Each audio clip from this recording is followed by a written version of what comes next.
पूरी दुनिया जो है ना इस वक्त फ़लस्तीन की मदद करने की कोशिश कर रही है, सिवाय कुछ ऐसे मामलात के कि जो उनके अपने बेनिफिट्स के ख़िलाफ़ चले जाते हैं। यूएन में भी उनकी लोकल आवाम जो है ना, वो आपकी उम्र के लड़के लड़कियां हर मुल्क में, आप हैरान हो जाएंगे, ऐसे ऐसे गरीब मुल्कों में भी फ़लस्तीन की मदद के लिए गैर मुस्लिम भी कोशिशें कर रहे हैं कि जिसकी वजह से शर्म आनी चाहिए पाकिस्तानियों को कि हमारे यहाँ स्ट्रीट लेवल के ऊपर फ़लस्तीन का नाम क्यों नहीं लिया जाता। इतना बड़ा मसला ये कि दुनिया पूरी के आगे बेनकाब है और हमें फ़लस्तीन के 3 शहरों के नाम नहीं पता। सोचें तो सही, ये कोई आप समझ रहे, तुक्का तो नहीं लगा ना। ये कुछ ऐसे ममालिक के मैं आपको नाम बताऊं, जैसे Hungary, Sweden, Finland, even New Zealand. आपको हैरत होगी, गैर मुस्लिम NGOs फ़लस्तीन के लिए ना सिर्फ पैसे इकट्ठे करें बल्कि वॉलंटियर मिशंस चलते हैं उनके। तो शर्म का मकाम तो हमारे लिए। फिर मुझे ना जब ये इस तरह की स्टेटिस्टिक्स जब सामने आए ना, और हाँ सिर्फ मेरे सामने आए, मैं तो कनाडा में देखता था स्ट्रीट लेवल के ऊपर प्रोटेस्ट चलते थे इसराइल के ख़िलाफ़। यहाँ पे पता नहीं क्या डर बिठाया गया है और किस तरह की साइकोलॉजी में बताई गई है कि इसराइल के ख़िलाफ़ बात करेंगे तो पता नहीं क्या हो जाएगा। मतलब इतना शैतान का हमें डर होता कि क्या हो जाएगा, जो कि अल्लाह ताला कही जा रहे हैं कि सामने आ ही जा रहा है, तुम्हारे पकड़ के बैठा हुआ है तुम्हें। हमें पता नहीं कौन से इंसान का डर लग गया कि कौन सा इंसान आगे क्या कर देगा हमें। तो दुनिया के सारे ममालिक को एक दफ़ा ना आप YouTube पे ज़रा देखें, आज ज़रूर कीजिएगा, ये जो वीडियो देख रहे हैं वो तो ज़रूर देखें कि फ़लस्तीन के लिए सपोर्ट, मोरल सपोर्ट जो है, इवन फाइनेंशियल सपोर्ट की कोशिश भी किस किस उम्र की लड़कियाँ इन्वॉल्व होने की कोशिश कर रही। हम तो पिंडी से इस्लामाबाद आ जाए बड़ी बात है, वो अपने अपने मुल्क छोड़ के कश्तियों पे कोशिशें करते हैं कि फ़लस्तीन पहुँचें। उनको क्या किया रहता है उनके साथ, इससे कोई फ़र्क ही नहीं पड़ता उनके साथ क्या किया रहता है। फ़र्क तो इससे पड़ता है कि उन्होंने किस वजह से मूवमेंट शुरू की। तो इस दफ़ा फिर जब लास्ट टाइम जब ये बॉम्बिंग हो रही थी तो पूरी UN जो थी, तमाम ममालिक काले गोरे समेत फ़लस्तीन के ख़िलाफ़, फ़लस्तीन के लिए खड़े हुए थे। फिर वोट टले कि इसराइल को सज़ा दी जाए वॉर क्राइम्स की और रोका जाए इसको। फिर अमेरिका का और ऑस्ट्रेलिया का वोट आया था बीच में, बस उसके अलावा तो किसी ने वोट भी नहीं डाला इस दफ़ा, मगर अमेरिका का वोट काफ़ी है। आप खुद सोचें कि मुसलमानों के लड़के उस वकालत के लिए क्यों नहीं तैयार हो रहे कि जो स्ट्रीट के ऊपर की जाए, हमें कि जो कि गैर मुस्लिम घर घर जाके गैर मुस्लिमों से बात कर रहे हैं कि बहुत जुल्म हो रहा है। गैर मुस्लिम लड़के लड़कियां घरों के दरवाजे खटखटा के गैर मुस्लिमों से कन्विंस कर रहे हैं कि इधर मदद करो, ये वक्त हम पे भी आ सकता है और नहीं भी आएगा तो क्या हुआ, दुनिया में किसी वजह से आए हैं। ये एग्जैक्ट जुमले बोलते हैं वो, ऐसे तो नहीं इंसानों की बस्ती में आ गए। किसी भी इंसान के साथ ज़्यादती हो तो आवाज़ लगाना ज़रूरी है। नबी अलैहिस्सलाम ने एक दफ़ा इरशाद फरमाया कि अगर शरीयत से, अल्लाह के इस कानून से पहले, जो बौसत से पहले का जो निज़ाम था, उसमें से कोई एक चीज़ मुझे ले कर आनी होती ना, जो इस्लाम में री इंट्रोड्यूस की जाए, तो वह हिल्फुल फजूल होती। हिल्फुल फजूल याद है, जब एक ताजिर को पाकिस्तान के मेंटालिटी की तरह चांदनी चौक पे आगे किसी ने 2 नंबरी की, सामान ख़रीदा, पैसे नहीं दिए और कह दिया तुझे तो पैसे दिए। वो बाहर से आया हुआ था, उसने देख लिया था कि लोकल नहीं है पक्के में, वो तो लुट गया बेचारा, इधर उधर मारा फिरा, किसी ने उसकी हेल्प नहीं की। यहाँ तक कि उसने काबे में खड़े होकर फिर ऐलान कर दिया कि ये तुम लोगों की गैरत है, इसलिए बुलाते हो लोगों को हज पे। इधर ये निज़ाम चलाया तुमने कि एक बंदा आए और उसको ऐसे लूट लिया जाए और सब इकट्ठे हो जाओ तुम लोग। और उसने वो ललकार की कि उस रात जो बंदे वो सुन रहे थे, उस रात उनमें से एक बंदे ने फिर काउंसिल बुलाई और सबको आके, ये छोटी बात नहीं करके गया वो, हमें ये दोबारा नहीं हमारी गैरत ललकारी जाएगी। इंसानी गैरत, दौरे जाहलिया की इंसानी गैरत। आपको जाहलिया का अंदाज़ा हो तो आपको पता चले कि नबी अलैहिस्सलाम जितने अच्छे हैं ना, उतना अच्छा तो कोई नहीं हो सकता ना। तो अगर इतना अच्छा, इतना नेक, इतना पारसा, इतना रास्तबाज इंसान अल्लाह ने लाना था ना, तो उसको दुनिया की सबसे गंदे इलाके में लाना ज़रूरी था। मक्के को जाहिल करना ज़रूरी था उसको, वरना मेरे आपके पास बहाना होता कि हाँ वो तो आई अच्छे टाइम पे, अच्छी जगह पे थे ना, वहाँ पे तो चल जाती है ये बात। किसी ऐसे इलाके में क़यामत तक किसी भी बच्चे को ये बहाना ना मिले कि वहाँ पे नबी अलैहिस्सलाम को कोई आसानी थी। हर इलाके के लिए अल्लाह ताला ने इक्वेशन बैलेंस कर दी कि इतनी जाहलियत कहीं नहीं हो सकती। मेरे पास वक्त नहीं है मैं आपको तफसील बताऊं कि मक्के में क्या चल रहा था, औरत के साथ और मर्द के साथ, पैसे के साथ और गरीब के साथ क्या चल रहा था, तो आप हैरान हो जाएंगे कि घर से कैसे निकलते थे। आप सोचें, आप अपनी अपनी छोटी बहनों को, आपकी उम्रें नहीं है बच्चियों की, आप अपनी छोटी बहनों को सोचें और आप सोचें आपके बाप आपकी छोटी बहन को कब्रिस्तान लेके जा रहे हो, खड्डा खोद के दफनाने जिंदा। ये आम सी बात थी और ये छोटे गुनाहों में से एक गुनाह है उनका। ऐसे मौके पर नबी अलैहिस्सलाम की तशरीफ़ आवरी ऐसी जगह के ऊपर बेहद ज़रूरी थी कि क़यामत तक कोई इंसान बहाना ना करे कि वहाँ पे तो इजी गेम थी, हमारे पास तो मसलों की लिस्ट ही कुछ और है। उस जाहलिया के मक्के में इंसानी गैरत जागी कि ये वाला मामला नहीं होना चाहिए जो लूट लिया हमने इसको,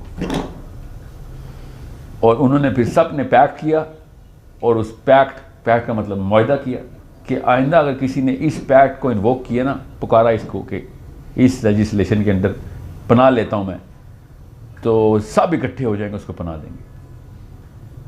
हुसैन अलैहिस्सलाम जब कूफे के सफ़र में निकले ना, तो उन्होंने खड़े होकर ललकारा था कि तुम लोगों के अंदर इस्लाम की रमक नहीं भी रही तो मैं आज हिल्फुल फदूल को इन्वोक करता हूँ कि इतनी तो तुम्हारे अंदर, अल्लाह ने तो फितरा अपनी बनाई है ना तुम्हारे अंदर, अल्लाह के तो सिग्नेचर है ना तुम्हारे अंदर, उसकी बिना पे तुम्हें समझ आ जाना चाहिए था कि कर क्या रहा है बंदा यजीद। समझ रहे? सो ये मैं क्यों कह रहा हूँ, पूरी दुनिया अभी भी हिल्फुल फदूल के ऊपर है, पूरी दुनिया हिल्फुल फदूल पे है, इंडिविजुअल लेवल के ऊपर। गैरत हमारे अंदर, सबके अंदर होती है। आप ये चांदनी चौक पे किसी बच्चे को मार पीटता हुआ देखें ज़रा, कोई बंदा उसको मार रहा हो, आप नहीं जाएंगे उसको बचाने, वो हिल्फुल फदूल उसी गैरत को इन्वोक करता है।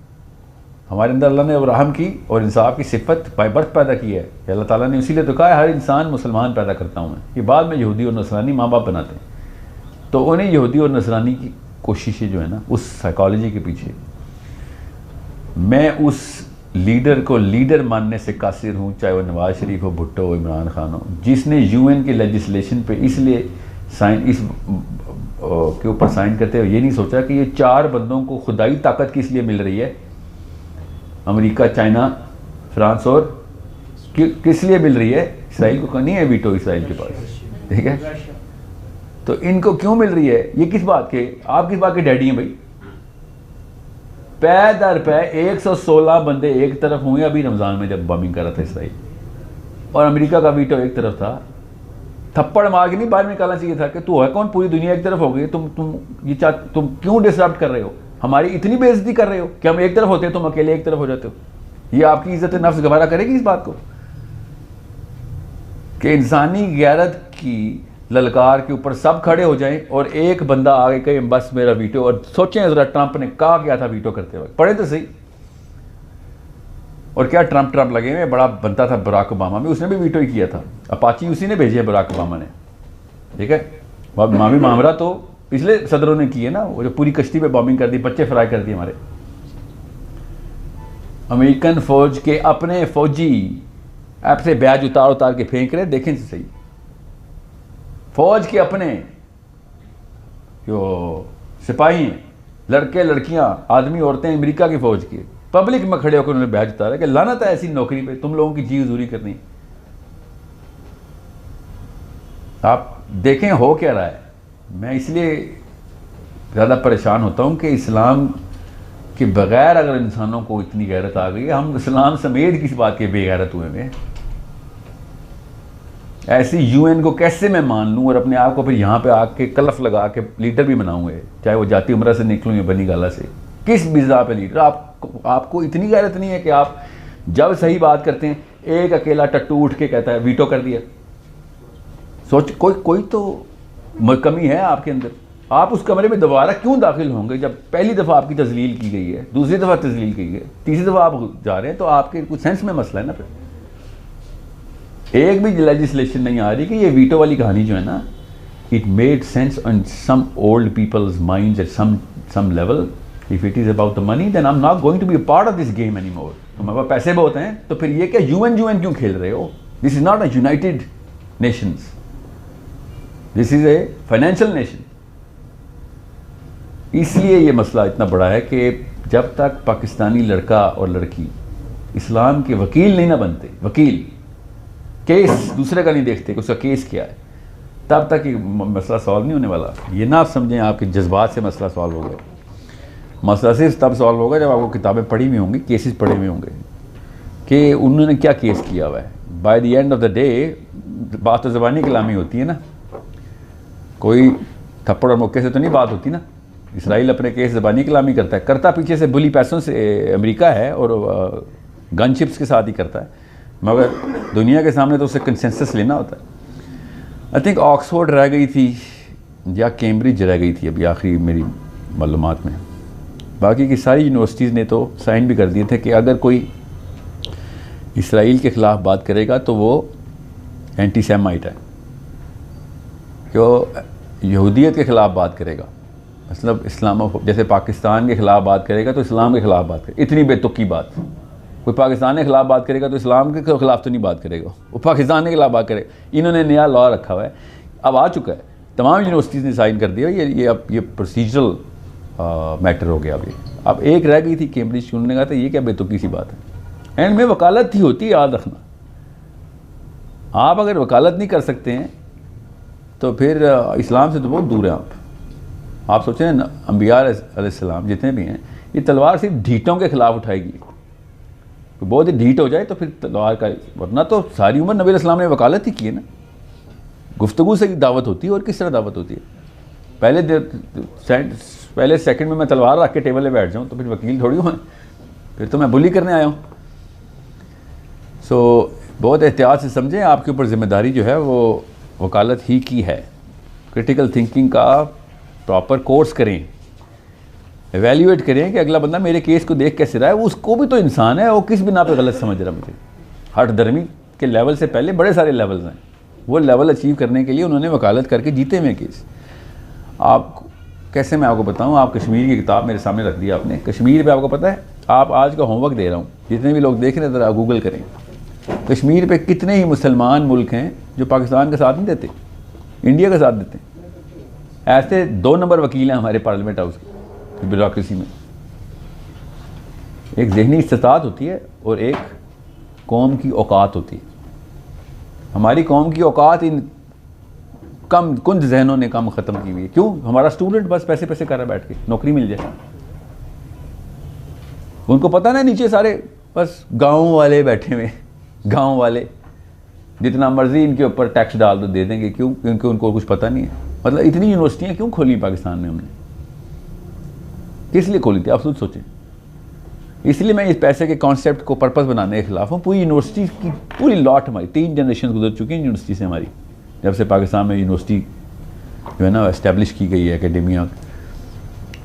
3 जनरेशन में से एक वकील नहीं निकल रहा यार, फिर वही टट्टू निकल आता है सामने जो कहाँ पर होता है, गोरे जर्नलिस्ट के सामने। वो जर्नलिस्ट आपको पता है मेक शिफ्ट जर्नलिस्ट थी, वो ज़रा चेक करें, वो महमूद कुरैशी के सामने वो जो CNN में उसको थप्पड़ रसीद कर रही थी, शिफ्ट भी उसकी नहीं थी।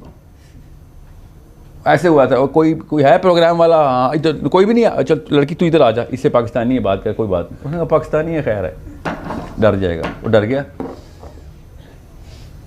आई एम प्रीटी श्योर वो कॉलेज भी नहीं गई हुई, वो उधर की कोई टॉपर नहीं है, वो कॉलेज भी नहीं गई हुई, और यहाँ पे बैठे हुए ब्यूरोक्रेसी चमका रहे हैं ये लोग। It's a big problem and it's such a big problem कि अगर आपको ये मैं इसके बेहतर तरीके से तफसील बताऊँ तो हम अपने माँ बाप की भी इज़्ज़त करना बंद कर दें। इसलिए मैं इसलिए नहीं कर रहा, जो कुछ हुआ छोड़ दें। अब मेरे और आपके ऊपर बात आ गई ना, मेरे और आपके ऊपर जब बात आएगी तो फिर आप बहाना नहीं चलेगा अम्मी ने नहीं पढ़ाया था या अबू ने नहीं पढ़ाया था। बाकी ये काम माँ बाप के बगैर बहुत अच्छे कर रहे हैं, एक्चुअली उनसे भी बेहतर कर लेते हैं। जब पैसों की बारी आती है या लड़की की बारी आती है तो उधर बड़ी वकालत जाग देती है हमारी। So it's a problem we better solve right now. आपकी उम्रें कितनी है? 20, 25, 30? बस इससे ऊपर तो कोई नहीं। आप अभी आपके पास वो चीज़ है जो मेरे पास नहीं है, और वो है वक्त। अगर आपने सही किताबें अभी ना पढ़ी तो फिर ई-कॉमर्स के कोर्स ही करते हुए मरेंगे आप लोग। नौकरियों में तो CEO बनने का ट्रैक 1 या 2% लोगों के पास होता है ना, समझ रहे हैं? इसलिए मैं फ़लस्तीन को कह रहा हूँ, फ़लस्तीन के ऊपर हम वकालत की मार मारे गए हैं। हम लोग ज़हनी इस्तिताद में कमज़ोर हैं। और वो क्यों कमज़ोर हैं? क्योंकि किताब यहाँ से ऐसे देखते हैं, बस वो इतनी मोटी किताब, बस ये हमारा किताब को हम तौलते हैं किताबों को। ये बहुत बड़ा मसला है, इसको सॉल्व कर रहे हैं कैसे? एक एक करके सफ़ा पलटना शुरू कर दें, पढ़ना शुरू कर दें, बस ये है कहानी इस वक्त। आप ये इस तरीके से बता रहे हैं तो मैं एक चीज़ में बिफोर आपको मैं क्वेश्चन लूँ, आप लोगों के अंदर एक और मसला भी है जो कि पिछली जनरेशन में नहीं था, और इसलिए नहीं थे, बड़े नेक पारसा लोग थे। देख लिए हमने कितने नेक पारसा लोग थे, उनके पास यूट्यूब नहीं थी तो मजबूरन एंटरटेन करने के लिए किताबें खोल देते अपने आप को। हम भी एंटरटेन करने के लिए कुछ और कर लेते, हमें यूट्यूब मिल गई है। याद रखना, हर इसराइली बच्चा किताब पढ़ के आपसे मुकाबला करेगा और आप यूट्यूब की वीडियो देख के चीखो पुकार करेंगे। यूट्यूब की वीडियो में नहीं इल्म आएगा आपको, किताबें खोलनी पड़ेगी आपको। वो जो बॉडी बिल्डर स्टीरॉयड लेके बॉडी बिल्डिंग करता है टीके लगा लगा के, और एक ऑर्गेनिक फूड ले लेके 3 साल लेट आता है मगर आ जाता है मुकाबले में। तो जो ऑर्गेनिक फूड वाला होता है ना, और जो टीके वाला होता है, उन दोनों का कोई मुकाबला नहीं होता। टीके वाले को पता होता है उस्ताद इसका एक थप्पड़ लगना है और मैं साइड पे हूँ। ये है यूट्यूबर वर्सेस किताबी, ये फ़र्क होता है। आपको कॉन्फिडेंस आ ही नहीं सकता अगर आपने खाली वीडियो देख देख के बातें की।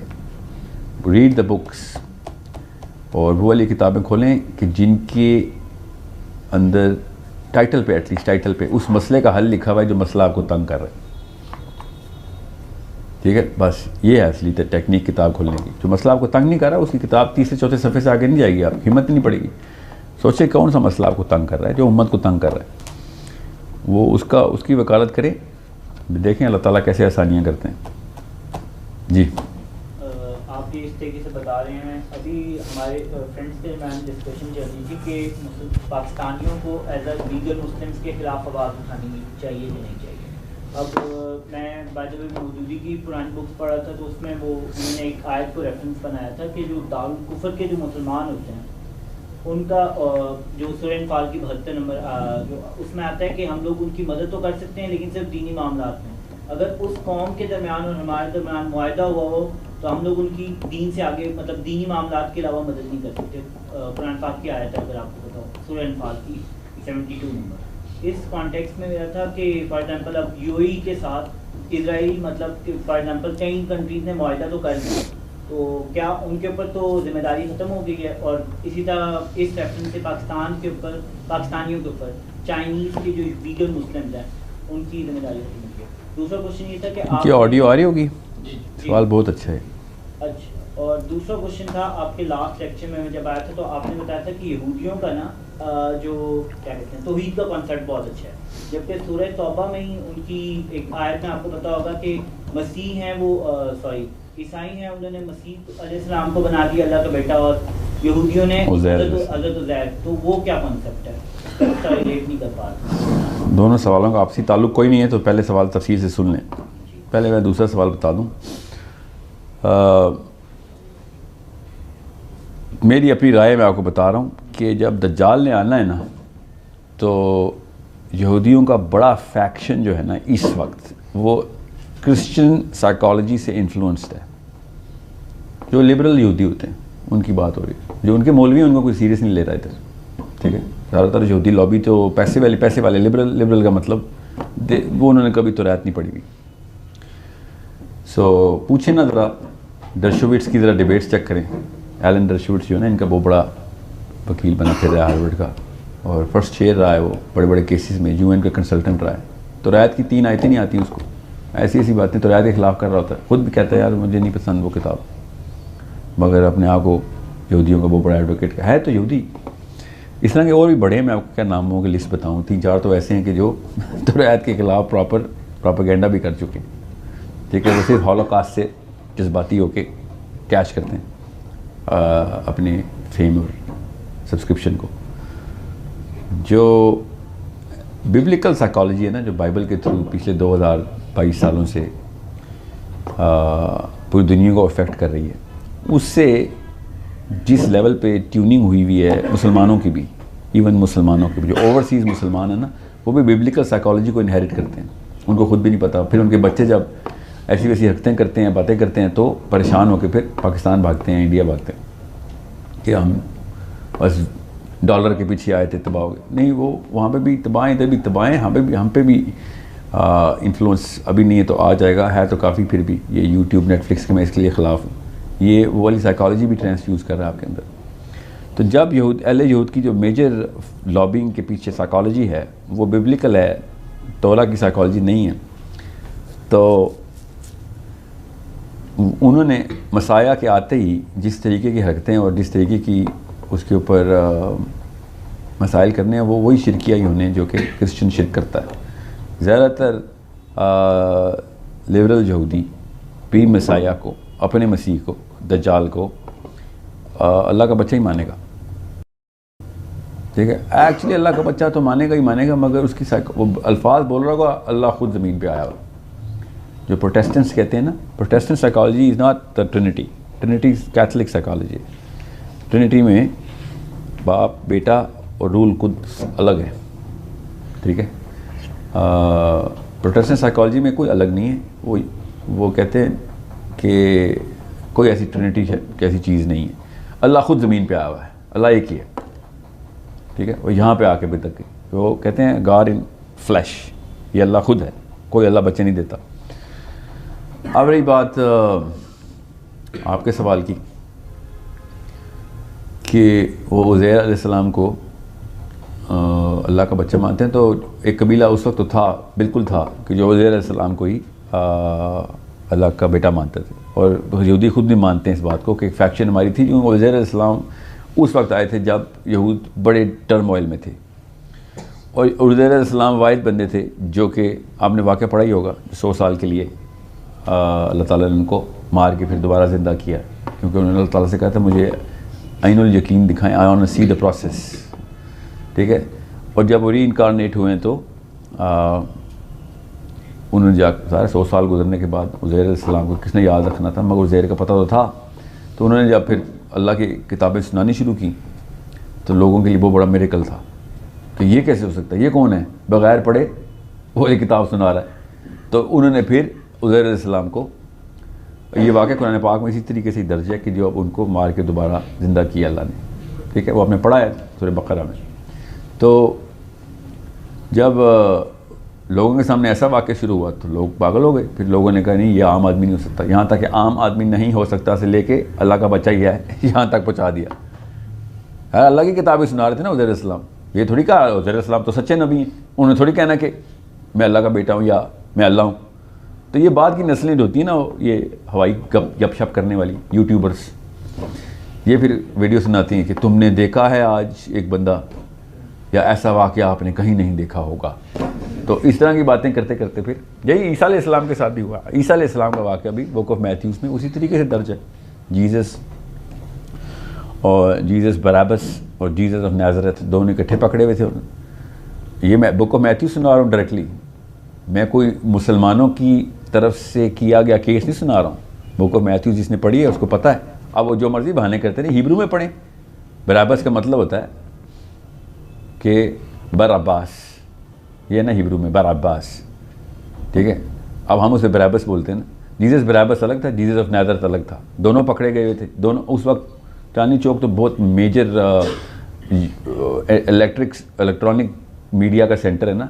आप किसी ऐसे इलाके में पकड़ें जहाँ पे कोई वीडियो, कोई कैमरा नहीं, कोई कुछ नहीं, तो उधर की खबर इधर आएगी तो हम क्या सोचेंगे, पता नहीं क्या हुआ होगा। तो हम क्या करेंगे, वहाँ के लोग, जैसे सियालकोट में क्या हुआ अभी, हमें नहीं पता असल में क्या हुआ है, सुनी है ना हमने, हमें क्या पता उसने कौन सा स्टिकर फाड़ा था या क्या किया था। तो इस गांधी साहब कहते हैं ना, हमें क्या पता हुसैन अलैहिस्सलाम और यजीद की क्या हुई थी, हम उस वक्त थोड़ी थे उधर। हदीस ना मानो तो ये साइकोलॉजी में बीमारी भी ऐसी आ जाती। हदीसों में नबी अब्दुल्ला बिन अब्बास ख्वाब आया नबी अलैहिस्सलाम का जब हुसैन अलैहिस्सलाम की शहादत हो रही है। नहीं भाई साहब, वो हदीस नहीं मानेंगे तो फिर हमें क्या पता क्या हुआ था। तो सवाल ये है कि हमें क्या पता आपके साथ क्या हुआ फिर, बिकॉज हमें तो हदीस से जरूर पता है कि असल में क्या हुआ था। तो फिर Jesus Barabbas and Jesus of Nazareth, ये दोनों पकड़े और उसका पॉन्टियस पायलट नाम था उस वक्त के गवर्नर का, उसने, अभी वाक़ई किसी वजह से सुना रहा हूँ आपको ताकि पता चले साइकोलॉजी सीप इन कैसे करती है। तफसील में जाने का मकसद है ताकि आपको चले इंसान की साइकोलॉजी, नफ्सियात कैसे सही गलत को सही मान लेती। ओके, ये उज़ैर अलैहिस्सलाम के थ्रू और ये यहूदियों के साथ भी हुआ होगा। आप दोबारा से दज्जाल के वक्त साइकोलॉजी को समझें, साइकोलॉजी की किताबें चाटें, न्यूरोबायोलॉजी पढ़ें, आपको पता चले इंसानी दिमाग काम कैसे करता है, तब आपको पता चलेगा ये हो क्या रहा है हमारे साथ। फिर तो रायत पढ़ने का भी मज़ा आएगा कि यहूदी सोचता कैसे, ठीक है। और फिर सबसे बड़ी बात आपको समझ आएगी कि मुसलमान ऐसे क्यों नहीं सोचता जैसे अली बिन अबी तालिब सोचते थे। असली मसला तो ये है, अबू बकर सिद्दीक को कोई और कुरान समझ आ रहा, मुझे कोई और कुरान समझ आ रहा है, तो बीच में कोई गेम डली है ना मेरे साथ, समझिए। जो लोकल मस्जिद का मौलवी है उसके वर्जन ऑफ इस्लाम में तो बड़े बड़ा साहबी पास नहीं होता, उनको कोई और इस्लाम समझ आया है, मौलवी साहब को कोई और इस्लाम समझ आ गया। सो दो जीसस इकट्ठे हुए हैं, ठीक है। ये बुक ऑफ मैथ्यूज पर सुना रहा हूँ डायरेक्टली। पॉन्टियस पायलट की बीवी को ख्वाब आया कि सुबह तू एक जीसस को रिहा कर देगा। वेडिंग एनिवर्सरी थी दोनों की, असली में शादी की सालगिरह थी, तो बड़ा रोमांटिक किस्म का था ये पॉन्टियस पायलट।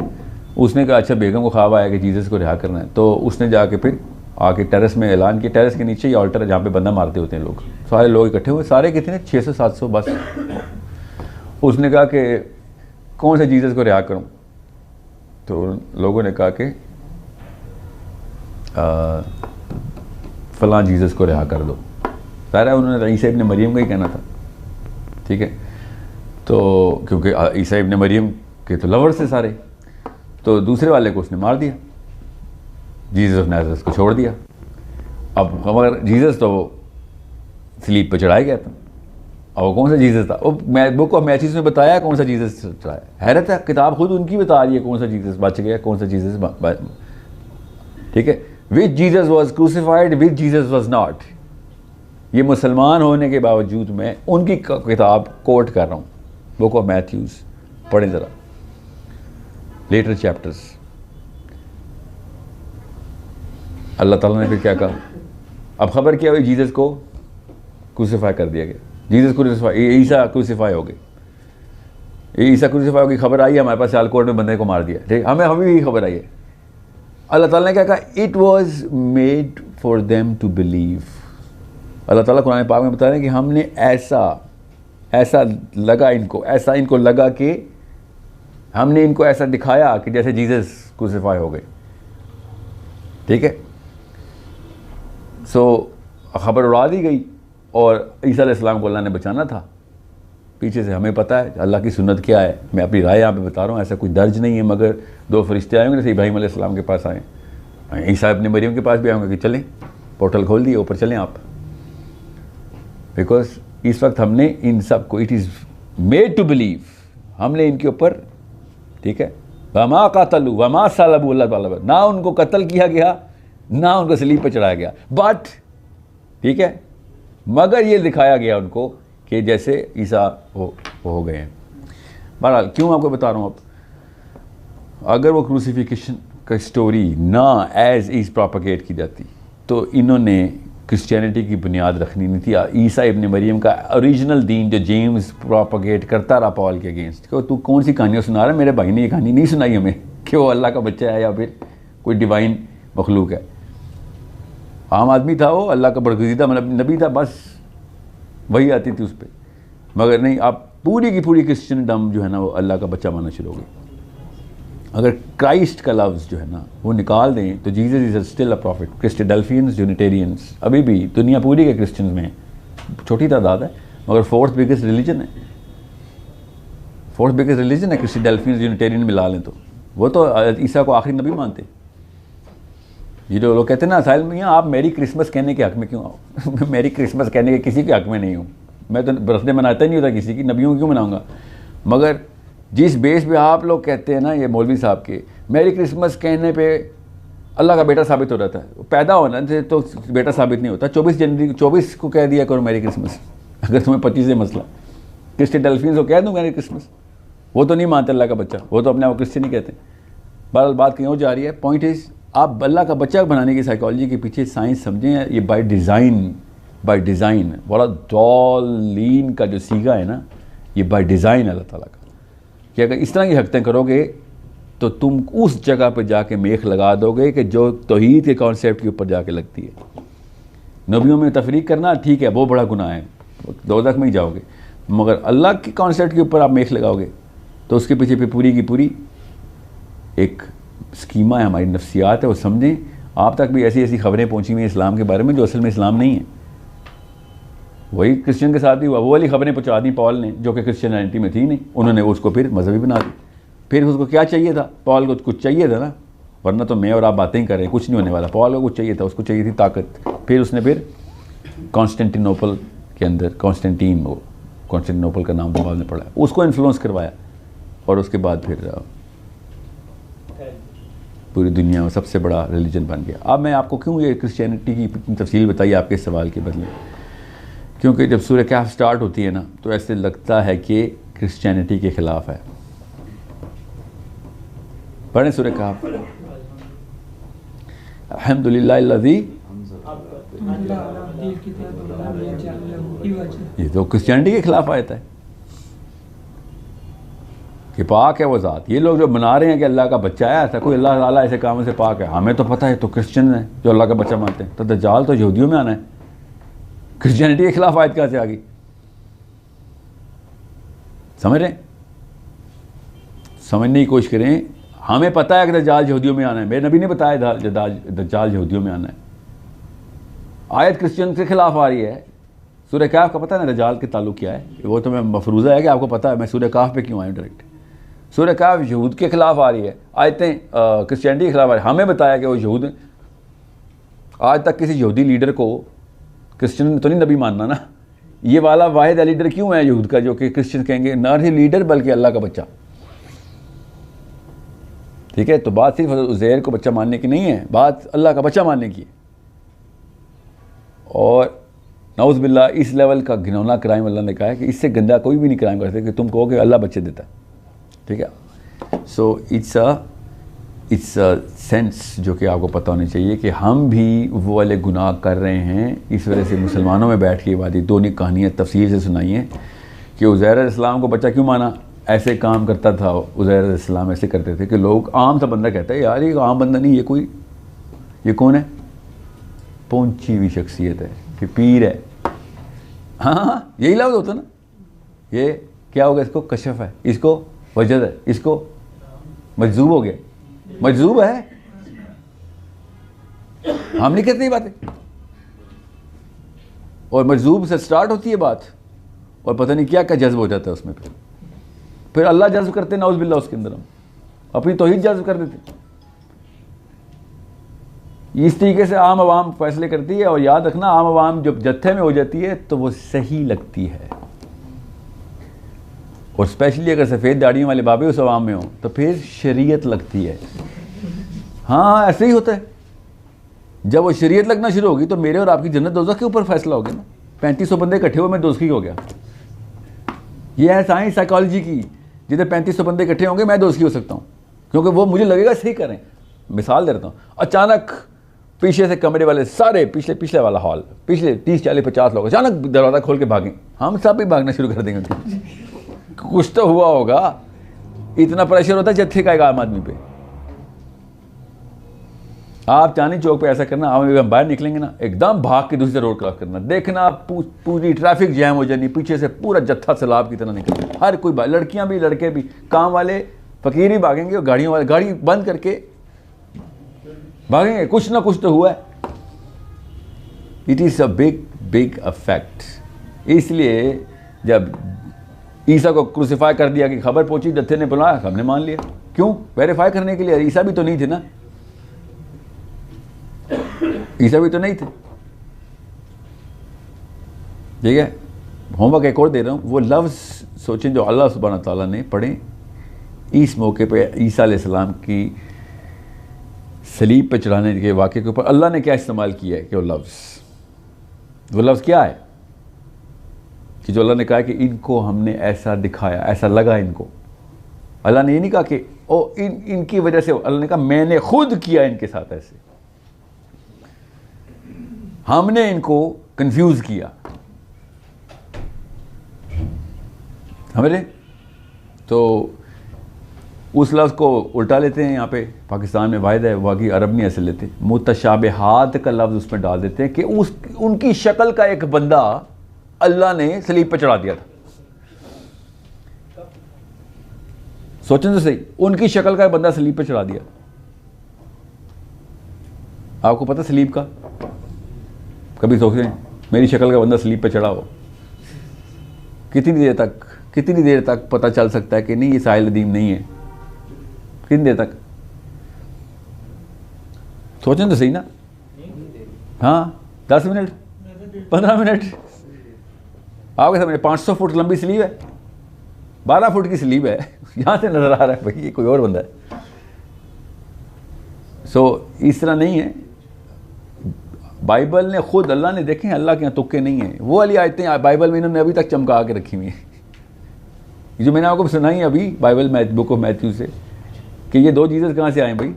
अभी तक एक ख़ास फ़िरका है, वो क्रिस्टोडेल्फियंस हैं एक्चुअली, इवन प्रोटेस्टेंट्स के अंदर, जो उस पायलट को सेंट पायलट बोलता है, पॉन्टियस पायलट को सेंट पायलट बोलता है। बाकी क्रिश्चियन से पूछें ना ज़रा, ये सेंट पायलट क्यों है भाई? जिसने ईसा को सलीब पर चढ़ाया वो सेंट कैसे हो गया? वो अल्लाह का वली कैसे हो गया? जिसने हमारे नबी को कत्ल किया है वो अल्लाह का वली कैसे हो गया? तुम्हारे तो खुदा है ना, तुम्हारे खुदा को मार दिया और फिर सेंट बोल रहे हो उसको?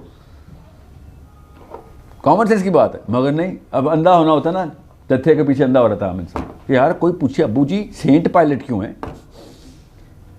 दुनिया का सबसे गंदा क्राइम जिसने किया है उसको हम अल्लाह की वलायत दे रहे हैं, सेंट पायलट। अभी भी सेंट पायलट बोल रहे हैं उसको, क्योंकि उसने असली वाले ईसा अलैहिस्सलाम को निकाल दिया था। कि वो अपनी मर्जी से नहीं, लोगों ने कहा था ठीक है यार वोट डाल दिए वोट, चलो ये वाला जीसस बच गया। ये सारे के सारे क्वेश्चन जो है ना, ये these are up for arguments. ये वकालत के क्वेश्चन है कि सर ये बताएं फिर ये कहानी कहाँ से क्यों लिखी हुई है? लिखी हुई है गलत है तो अपनी बाइबल में रखी हुई है, तुमने गलत है इतने बाइबल में रखते हो, नहीं सही है तो फिर बाकी की मामला तो गलत हो गए फिर आपके। अगर असली जीसस बच गए थे तो वमा कातलू वमा सलबू तो सही हो गई कुरान की। समझ रहे? मैं तो कुरान के स्टेंसिल से रिवर्स इंजीनियर कर रहा हूँ ना। मैंने बुक ऑफ मैथ्यू को तब तक नहीं सही माना जब तक कुरान वेरीफाई नहीं करता। तो वमा सलबू वेरीफाइड, नहीं सलीब पे चढ़ाया उसको, but it was made for them to believe, we made them believe. ठीक है, तो वो मुतशाबिहात वाला लफ्ज़ नहीं है, मसदर कोई और है, वो है मेड टू बिलीव। ऐसा लगा उनको। मुतशाबिहात होती हैं कि उसकी सिर्फ तमसील इधर होती है, असलियत उसकी कहीं और है। मुतशाबिहात उसे कहते हैं। जैसे जन्नत के मेवे यहाँ पे नहीं है तो अल्लाह मिसालें देते हैं उसको, या फिर जन्नत की बाग यहाँ नहीं, अल्लाह उसकी मिसालें देते हैं। मुतशाबिहात है, तशबीह देते हैं अल्लाह ताला उसको। ये तशबीह नहीं है, इसको तशबीह डाल के फिर वही लुक अलाइक निकलेगा, डॉपलगैंगर क्या बोल लफ्ज़ होता है इसका। सो अंडरस्टैंड आपका सवाल कितना ज़रूरी क्यों है, और मैंने खींच के इसको नफ्सियात में इसलिए लाया कि आप लोग नफ्सियात के इल्म की तरफ जस्ट लगाएं, सोचें कि इंसान सोचता कैसे है। इतनी बेसिक सी बातें हैं जो कि सामने हो रही होती हैं और हम कहते हैं पूरी दुनिया पागल हो गई। दुनिया पागल होने के लिए आई है। कोई एक बंदा खड़ा होकर कहता है बात सुनो, गंगा उस तरफ बह रही थी, हम लोग इस तरफ मुँह करे खड़े। समझिए बात। सो उज़ैर अलैहिस्सलाम या ईसा अलैहिस्सलाम के पीछे जो नफ्सियात है वो तो अभी भी वही हैं। अब मुस्लिम स्कॉलर्स बैठे हुए हैं। उस वक्त एक ख़ास कबीला था, उज़ैर अलैहिस्सलाम को मानता था। ये कबीला आएगा, कुरान पाक ने बता दिया। कुरान पाक ने बताया कि अभी ये आएगा। उज़ैर अलैहिस्सलाम होंगे नहीं होंगे, अल्लाह का बच्चा ज़रूर बनाएंगे लोग। आधे वो जो हैं जो उज़ैर अलैहिस्सलाम पे भी नाम लगा देंगे, क्योंकि आयतें तो सुनाएगा वो दज्जाल आके। बाय द वे आपको पता ना दज्जाल मौलवी होगा। दज्जाल कोई लिबरल किस्म का वो लेफ्ट विंग का ह्यूमैनिटेरियन बंदा नहीं है। दज्जाल एक क्लासिकल दीनी किस्म का बंदा है, प्योर रैबाई, प्योर मौलवी, प्योर प्रीस्ट। उसने कुरान भी सुनाना है, उसने इंजील भी सुनानी है, उसने तौरात भी सुनानी है। आप समझ रहे हैं? ऐसे ही मुसलमान उसके पीछे बैत कर रहे होंगे। इतनी अंधेर नगरी है, माथे पे काफारा लिखा और जा के हाथ मिला रहे हैं। और वो कुरान पाक से कन्विंस करेगा, वो बाइबल से कन्विंस करेगा, और वो तौरात से कन्विंस करेगा। रूलिंग वही लगाएगा। लास्ट मेख जो उसने लगानी है कि आप खुद सोचना, ईसा इब्न मरियम की कॉपी कर रहा होगा। वो हदीस से बड़ा क्लियर है। वो ईसा इब्न मरियम, नबी अलैहिस्सलाम ने अपना ख्वाब सुनाया ना कि मैंने काबे में देखा तो ईसा इब्न मरियम 2 बंदों के कंधे का सहारा लेके तवाफ़ कर रहे हैं और बाल गीले हैं और पानी टपक रहा है। और पीछे देखा दज्जाल भी 2 बंदों का सहारा लेके तवाफ़ कर रहा है, उन्हीं को नकल उतार रहा है। ठीक है, कॉमन सेंस की बात है। नबी अलैहिस्सलाम ने इसका नाम क्या बताया? मसीह। यहूदी किसका वेट कर रहे हैं? मसीह। ईसा अलैहिस्सलाम का नाम क्या? मसीह। समझने की कोशिश करें। मेरा गालिब गुमान यही है कि ईसा इब्न मरियम का ही ज़हूर होना है। असल में 2 नंबर दज्जाल होगा, नाम वो ईसा इब्न मरियम के लगाएगा। और मेरा पूरा गुमान है कि ईसा इब्न मरियम को अल्लाह ने उठाई इसलिए क्योंकि वापस हिसाब लाना जब दज्जाल आएगा।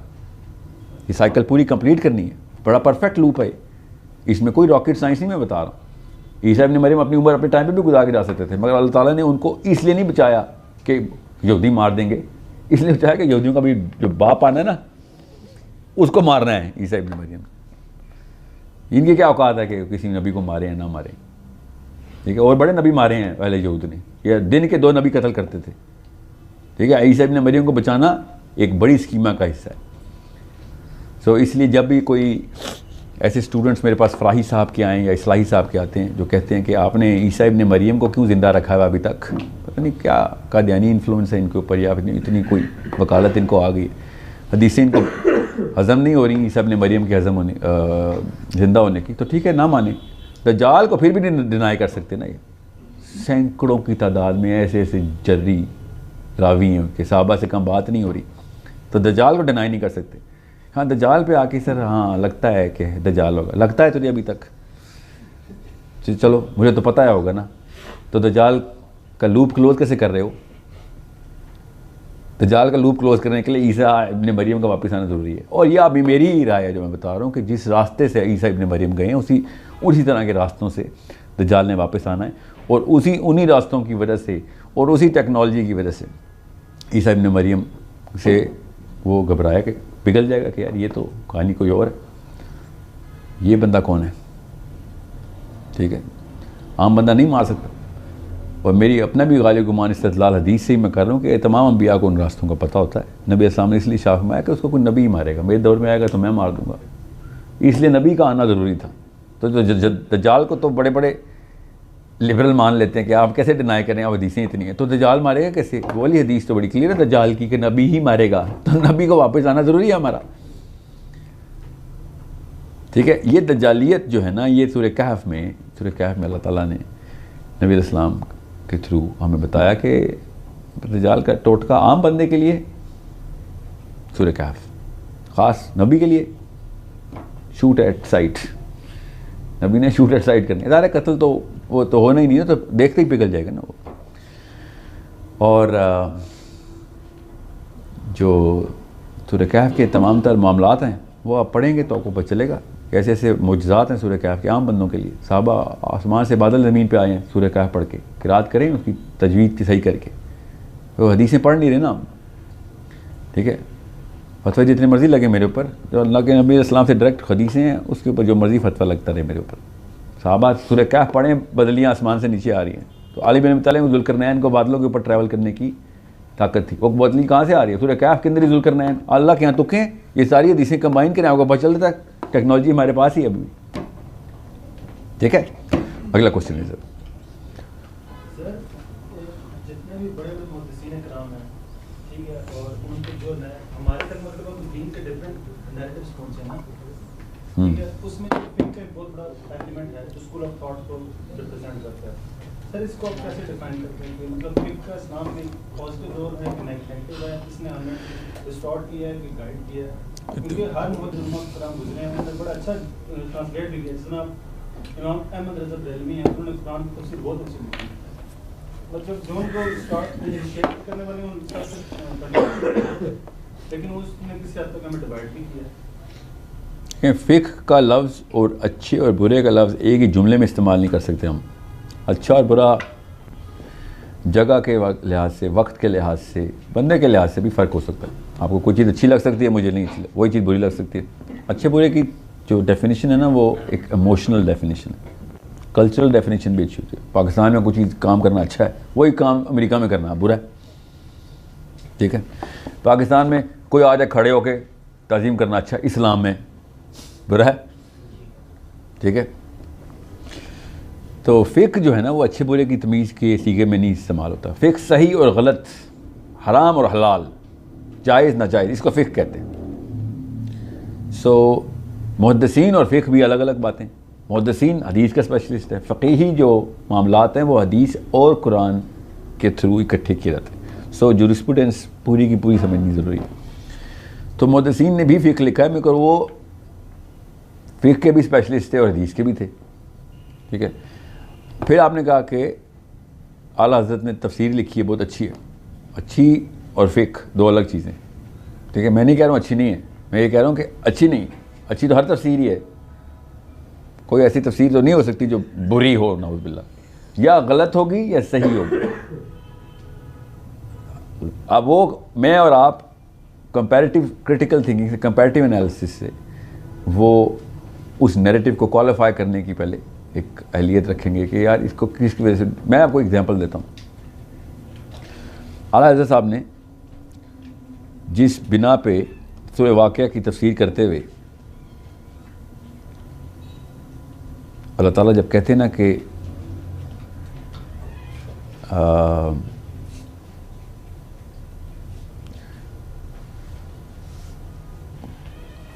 कसम है, मैं कसम उठाता हूँ सितारों के गिरने की जगह की, बिमवाक़िन नुजूम फ़ला उक़सिमु बिमवाक़िन नुजूम। तो आला हज़रत उसकी तफसीर में जो तफसील लिखी हैं, मैं एग्जांपल एक दे रहा हूँ, इस तरह की 12-14 हैं। सूरह मारिज में डिफरेंशियल बहुत बड़ा है, तकवीर में डिफरेंशियल बहुत बड़ा है उनका। तो सूरह फातिहा में भी डिफरेंशियल बहुत बड़ा है। मतलब मैं कहाँ से आपको कंपैरेटिव स्टडी करनी पड़ेगी। तो उन्होंने एक लफ्ज़ इस्तेमाल किया सूरह वाक़िया में, कसम उठाता हूँ अल्लाह के नबी अलैहिस्सलाम के दिल के उस हिस्से की जिस पे कुरान नाजिल होता है। समझ रहे? फ़ला उक़सिमु बिमवाक़िन नुजूम। गौर से समझें अरबी के अल्फाज क्या है। मेरी तालीम ना पाकिस्तान के स्कॉलर्स के अंदर हुई नहीं हुई, तो मुझे यहाँ आके ना एक्साइटमेंट होती थी कि और एंगल भी मिल रहा है, इल्म बढ़ रहा है, और अच्छा गुमान रखने की ट्रेनिंग थी मेरे साथ साथ के थ्रू। तो मैं ये नहीं सोचता हो ये गलत, काफर, नहीं गुमराह, नहीं, कुछ तो है इनके पास जो कि अल्लाह ताला ने अल्फाज इस्तेमाल किए हैं और जमहूर उलमा ने लिख दिया, अरब के भी। मैंने पाकिस्तान के 2 स्कॉलर्स जो है ना तफसील से 3 पढ़ ली, तीनों ने भी ये जुमला नहीं लिखा, आला हज़रत ने लिखा है, चौथे ऐसे स्कॉलर को मैं पढ़ा कि फ़ला मैं कसम उठाता हूँ बिमवाक़िन नुजूम, उस नजूम सितारों को, उस जगह की जहाँ सितारा टूट के नीचे गिर जाता है। और अगर तुम जान लो अगर तुम जान लो तो ये बहुत ही बड़ी कसम है। इसमें मैंने ये ढूंढना शुरू किया कि नबी अलैहिस्सलाम के दिल का वो हिस्सा कि जिस पे कुरान नाजिल होता है, ये कहाँ से फिट हुआ है, जो अरबी में नहीं लिखा हुआ है और उन्होंने ब्रैकेट में नहीं लिखा हुआ, उन्होंने सराहत से ये बयान किया। ये एक एक्साइटिंग फैक्टर था मेरे लिए। ठीक है, मेरी नफ्सियात में एक खाना खुल रहा था कि देखें तो ये कहाँ से आया। उसके लिए मुझे पता है कुछ 15 किताबें पढ़नी पड़ी कि जब मैं निकालूं कि ये कहाँ से उन्होंने इस्तदलाल किया, कैसे है। ये इस्तदलाल नहीं आएगी, इस्तिंबात में आएगी डायरेक्ट बात, क्योंकि बहुत बड़ा मसला पड़ जाएगा कि अल्लाह की कसम की बात हो रही है ना, कोई नसीहतों की बात हो नहीं मेरे और आपके मामा चाचा की, अल्लाह खुद लिख रहे और अल्लाह कसम भी उठा रहे और कह रहे हैं इससे बड़ी कोई कसम ही नहीं। तो problem is very big that, समझ रहे हैं। सो मैं आपको क्यों कह रही हूँ आपके इस सवाल में कि फ़र्क आएगा, हाँ फ़र्क आएगा। फिर उसके लिए आम बंदा क्या करेगा, तो फिर आम बंदा फिर वो वाली तफसीर पढ़े तो स्टूडेंट्स के लिए लिखी हुई है। आम बंदा सिर्फ वो तफसीर खोले, जिसकी पहली दफ़ा तफसीर खोलनी है वो कंज़ुल ईमान ना खोले, ठीक है। वो बहस मुबाहिसे के अंदर फंस जाएगा, डिफरेंशियल के अंदर फंस जाएगा। इसलिए मैं तफ़हीमुल कुरान के ऊपर इतना फोकस क्यों करता हूँ, वो स्टूडेंट यूथ के लिए लिखी हुई है। ऐसी आम अल्फाज, direct imperative statements, discussions, parallel narratives. Maududi साहब कह रहे हैं कारी के जहन में ये सवाल आ रहा होगा इस वक्त, अल्लाह की कसम मेरे जहन में उस वक्त सवाल आ रहा होता है। तफ़हीम की खूबसूरती ये है कि वो बताते हैं कि नफ्सियात समझे, ग्रामर समझते थे हमारी सोचने की। जब सूरह हूद में 13 लेक्चर हैं, 13 के 13 दफ़ा मैं कहता यार ये पता नहीं क्या बात है, फिर मुझे आदत होगी तो मैंने कहा अभी बताएंगे, और आगे कारी के जहन में ये सवाल आ रहा होगा, ठीक है। So it's a big gift. Youth needs to be developed on first initial platforms of thought. फिर कहीं जाके उलमा की तफसीर, उलमा अपने इम्तिज़ाज में जो तफसीर लिखते हैं ना, मारूफुल कुरान आम बच्चा नहीं पढ़ सकता, हज़म ही नहीं होगी, ठीक है। तकी उस्मानी साहब की जो बयानियाँ हैं वो बहुत आम फहम है। मौलाना मोहम्मद शफ़ी साहब का नहीं था, उस वक्त उलमा की ये ग्रामर नहीं थी। जैसे पुराने शायर कैसी शायरी करते थे, समझ ही नहीं आ सकती, बड़े इकबाल बोलते रहते हैं, आम पाकिस्तानी इकबाल नहीं पढ़ सकता, ठीक है। तो आजकल के शायर जो हैं वो आम ज़बान में शायरी करते हैं, उर्दू उनको आती नहीं है इसलिए भी, मगर फ़र्क तो है ना। तो पहले उलमा किराम जिस पैराए में तफसीर लिखते थे, आप खुद सोचें ना, आप सब इतनी उम्रें तो हो गई, कुरान पाक तर्जुमे से पढ़ने की कोशिशें तो की और नाकाम हुए ना, वो उर्दू ही नहीं आती जिसमें तर्जुमा किया हुआ है, वो पता नहीं क्या उर्दू है। आजकल के दौर के लिए मैं इसलिए तकी उस्मानी साहब को रेफ़र करता हूँ, या अब्दुल हलीम मेरे फेवरेट जो मुतरज्जिम है, स्ट्रेट जेनेरिक कॉन्सेप्ट्स को स्पेसिफिक कर देते और मेरी और आपकी ग्रामर के अंदर कोशिश की, ताकि उस्मानी साहब ने बड़ी सिंपल पैराए में तर्जुमा किया। तफ़हीम में इसलिए फ़ायदा आया था कि तफ़हीम मुहावरे का मुहावरे में तर्जुमा करती है। जब तक अल्लाह बात नहीं पूरी करते तफ़हीम की आयत पूरी नहीं होती। तर्जुमे में वो आयत टू आयत तर्जुमा नहीं चल रहा, लफ्ज़ टू लफ्ज़ नहीं चल रहा, वो चल रहा है बात से लेके बात तक। जब अल्लाह जुमला पूरा कर लेते हैं अपना, वो 3 आयतों में हो, ठीक है, तो तफ़हीम में वो एक ही आयत तर्जुमे में, तो ऐसा लगता है किताब पढ़ रहे हैं आप, टूटती नहीं है कोई बात, ठीक है। सो इसलिए भी तफ़हीम जो है ना वायरल हो गई थी, क्योंकि लोग सीरियसली उकता गए थे, स्टूडेंट्स उकता गए थे कि ये हमें समझ नहीं आता कुरान पाक, उर्दू में पढ़ना ज़्यादा मुश्किल हो गया अरबी से। अरबी की तो हम नूरानी कायदा ट्रेंड है ना, तो पढ़ लेते हैं, मगर समझने की कोशिश करते हैं तो दिमाग फ्राई हो जाता है कि ये क्या है, मतलब एक तो रब्त कोई नहीं है, रब्त ना हो तो दिमाग वैसे काम नहीं करता, और फिर बड़ी मेहनत का काम बन जाता है तर्जुमा पढ़ना। सो फिर ये मसला छोटा सा होता है जिससे शुरू करते हैं कुरान पाक, और जब तक कुरान पाक की तो सूरह आले इमरान तक पहुँचते हैं तो बंदा और आम लड़का भी कहते हैं यार ये किताब उलमा के लिए है। अल्लाह कई जा रहे हैं मैंने पढ़ने वाले के लिए आसान किए। मैं इसलिए अरबी के ऊपर इतना फोकस कर रहा हूँ, मैं और कुछ ना करता और सिर्फ अरबी सिखा देता ना उम्मत को, तो 50% काम हो जाता। आप भी अपने आप को अरबी के ऊपर ट्यून करें। याद रखिएगा जब तक अरबी खुद नहीं सीखेंगे फिर कोई ना कोई मुफस्सर ही बताएगा, और वो मुफस्सर क्या पता उसी कटहरे से निकला हो जहाँ पे पॉन्टियस पायलट ने असली ईसा को आज़ाद कर दिया। हमें क्या पता। और हाँ, सेंट पायलट का एक स्पेक्टेटर हो, गलत खबर आगे ले गया हो, हमें क्या पता। तफ़हीमुल कुरान अल्लाह का कलाम नहीं है, मौदूदी साहब का कलाम है। कुरान अल्लाह का कलाम है। तफ़हीमुल कुरान जो है वो सैयद अबुल आला मौदूदी, क्या पता गलत बात की, आम आदमी भाई, वो नबी थोड़ी है। कंपैरेटिव एनालिसिस तो इसलिए करते हैं ना। सो तफसीर पे नहीं ईमान रखते हो, पाकिस्तानी पूरी कौम तफसीर पे ईमान रखती है, आप तो तर्जुमे पे ईमान रखती है, फिर तफसीर, उसने तफसीर पढ़ी हुई है, ये के बाद जो मर्जी फतवा दे दूँ घर वाले पूरा करेंगे। वो तफसीर एक बंदे की भाई साहब की किताब है, क्या पता उन्होंने कोई और ओपिनियन, क्या पता गलत हो। नबी अलैहिस्सलाम के अलावा कोई भी इंसान ऐसा नहीं है जिसमें गलती की गुंजाइश नहीं। नबी अलैहिस्सलाम के बाद जो मर्जी हो जाए, आप कंपैरेटिव एनालिसिस करेंगे। यहाँ तक उमर बिन खत्ताब रज़ियल्लाहु अन्हु, अम्मार बिन यासिर ने हदीस सुनाई। अम्मार बिन यासिर को, अम्मार बिन यासिर पीक ऑफ द साहबी, उमर बिन खत्ताब ने कहा गवाह लेके आओ। अम्मार बिन यासिर रज़ियल्लाहु अन्हु ने कहा गवाह कहाँ से लाऊं, सिर्फ मेरी और अकेली बात थी नबी अलैहिस्सलाम की, उस वक्त कोई था ही नहीं। उमर बिन खत्ताब ने कहा मैं नहीं मानता। फिर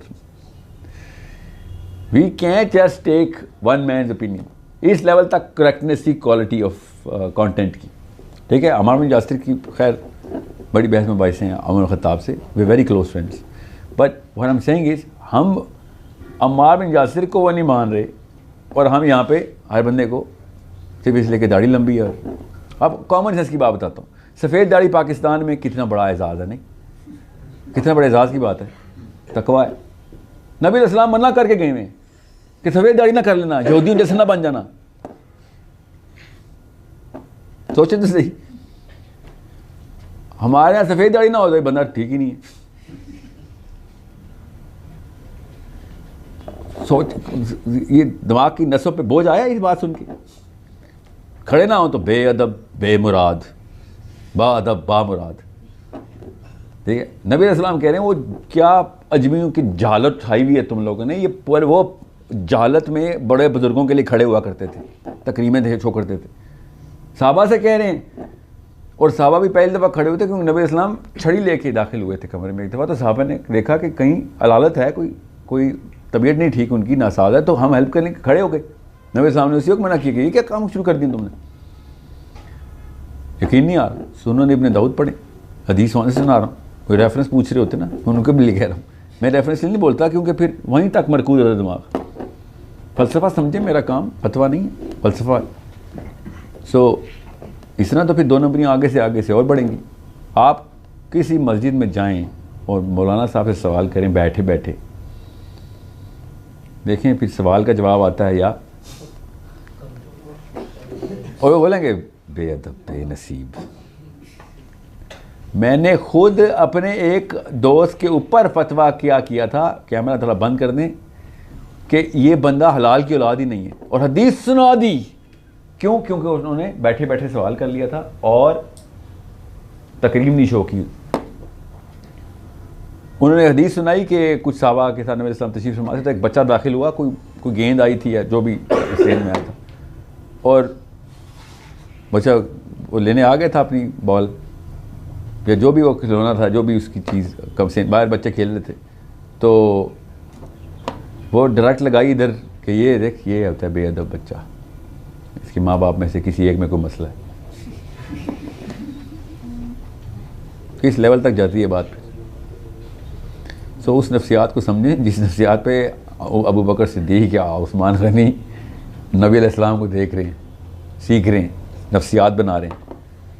और ये मत समझिएगा कि वो पहले से नबी अलैहिस्सलाम को जानते थे तो नफ्सियात एक जैसी थी। ला हौल वला कुव्वता इल्ला बिल्लाह, नबी अलैहिस्सलाम की जैसी नफ्सियात किसी की नहीं थी पहले। नबी अलैहिस्सलाम ने ज़ीरो से रीसेट किया सबको। तो मेरे और आपकी कोई गेम ख़राब नहीं हुई, फिक्र नहीं करें, हम भी ज़ीरो से रीसेट कर सकते हैं। पहले से अगर नफ्सियात ऐसी थी तो फिर तो बड़ा इजी मामला होना था, फिर क्या कोई तबलीग और दावत की ज़रूरत है, फिर तो कहना था भाई आ गए, ओह शुक्र है हम तो वेट कर रहे थे। ये सबसे टफ मामला सोचा करें, फिर नबी अलैहिस्सलाम को उस प्रिज्म में रखा करें। सो you and I better gate train on the psychology of Islam, better वरना सेंट्रलाइज्ड इस्लाम जो है ना इस वक्त, देखिए 3 तरह का इस्लाम इस वक्त पूरी दुनिया में। एक वो लेफ्ट फ्रिंज पे गामदीज़म टाइप, एक राइट फ्रिंज पे वो दाइशिज़म, वाइसिस, ये दोनों एक्सट्रीम्स हैं।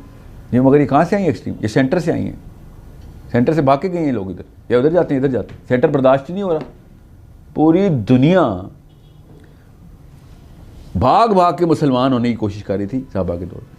आपको मैं बताऊं किधर से इमिग्रेशन हुई है ना अरब में, तो आपके तोते उड़ जाएंगे। किधर से इमिग्रेशन हो रही थी।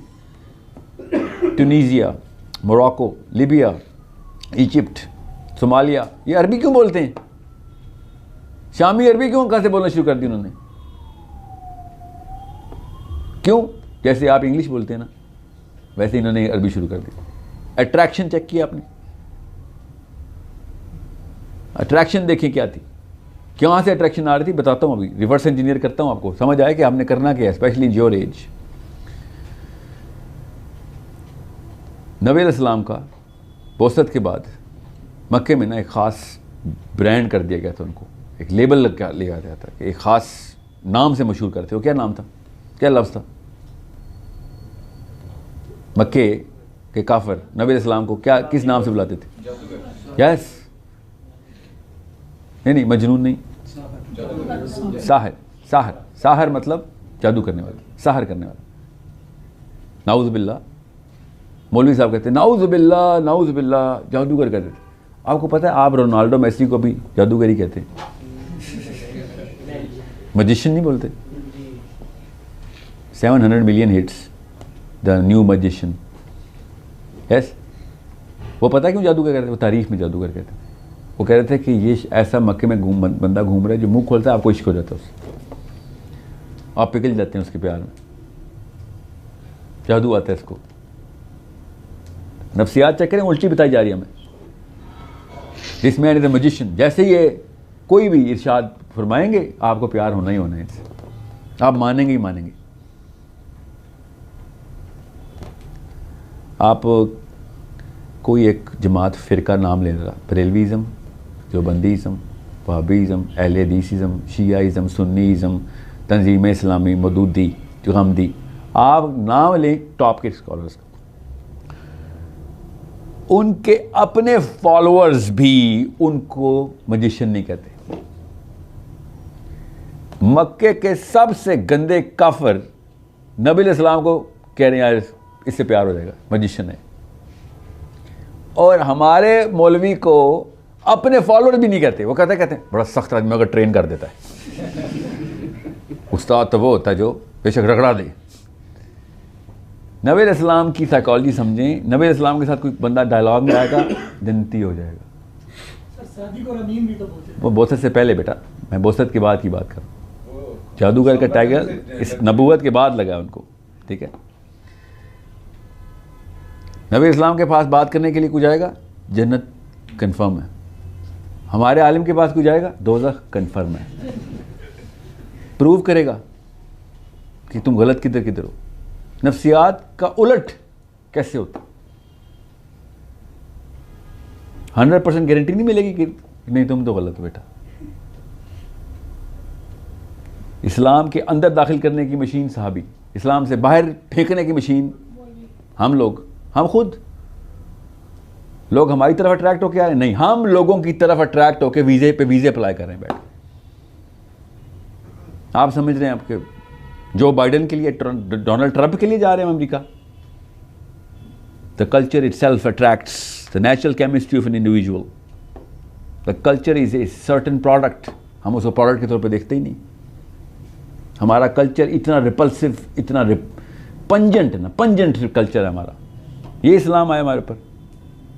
लोग हमारे पास आके पता क्यों देखते हैं, कितनी ज़बूं हाली है, कोई एड चाहिए तो बताओ। गोरे आते हैं हमारे पास, हमारी तजलील करने आते हैं गोरे। आप जाते हैं कभी अमेरिका किसी की मदद करने, अपनी मदद करने जाते हैं अमेरिका। इसी तरीके से लोग मक्के में आए थे मुसलमान अपनी मदद करने के लिए। कोर्डोबा यूनिवर्सिटी में किंग ने अपनी बेटी, जाहिल हो गई है, जाहिली थे ना सारे, मुंह पे पेंट करके डांस करते थे इंग्लैंड के, जो अपने आप को बना रहे हैं ना। उस वक्त मुसलमान कहाँ पहुँचा दिया था उन्होंने साइंस और इल्म को। इसने अपनी बेटी दी थी कि यार ये अजड की बच्ची को कुछ पढ़ाओ लिखाओ, ताने पड़ते हैं इसको, गली क्रॉस कर दिया। ये प्रिंसेस है विक्टोरिया की, सक्कड़ नानी, सक्कड़ दादी एक्चुअली। समझ रहे अट्रैक्शन क्या होती है। फिर सोचें, वो लोग हमारे यूनिवर्सिटी में अप्लाई करने के लिए लाइन में खड़े, हम लोग उनके स्कूल में भी नहीं क्वालिफाई हो रहे, इसलिए कि उनके स्कूल बेहतर है। No, culture becomes a product. You know that there is magic there and that's a fake magic and we all know it. Real magic है जो अल्लाह के पास लेके जाता है। समझ रहे आप क्या समझ रहे हैं? मुसलमान अमीर से जब लोग इधर आ रहे थे, पैसे दिरहम कमाने आ रहे थे, दिनार कमाने आ रहे थे, इधर गरीब मुल्क की तरफ अट्रैक्ट होकर पूरी दुनिया आ रही है। ऐसा वाकया कैसे हो गया?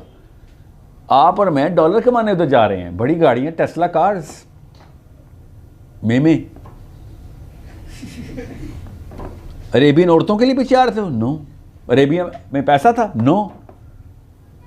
ह्यूमन केमिस्ट्री और साइकोलॉजी को समझें, पूरी दुनिया आपके पीछे आएगा, वो पैसे की जरूरत नहीं है। 3 दिरहम लेके शहीद होने वाला उमर बिन खत्ताब, 3 दिरहम थे उनके पास, पूरी दुनिया पीछे आ रही थी कि हमने इस जैसा बन जाना।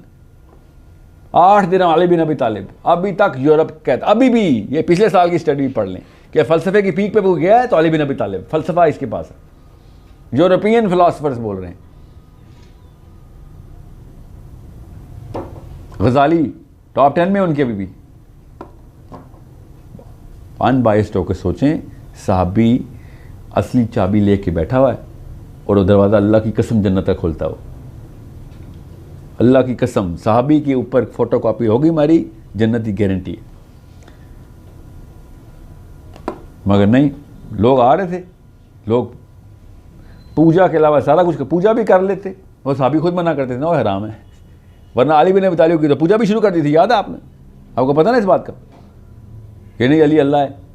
अली बिन अबी तालिब के टाइम पे ये वाक़या हो गया था।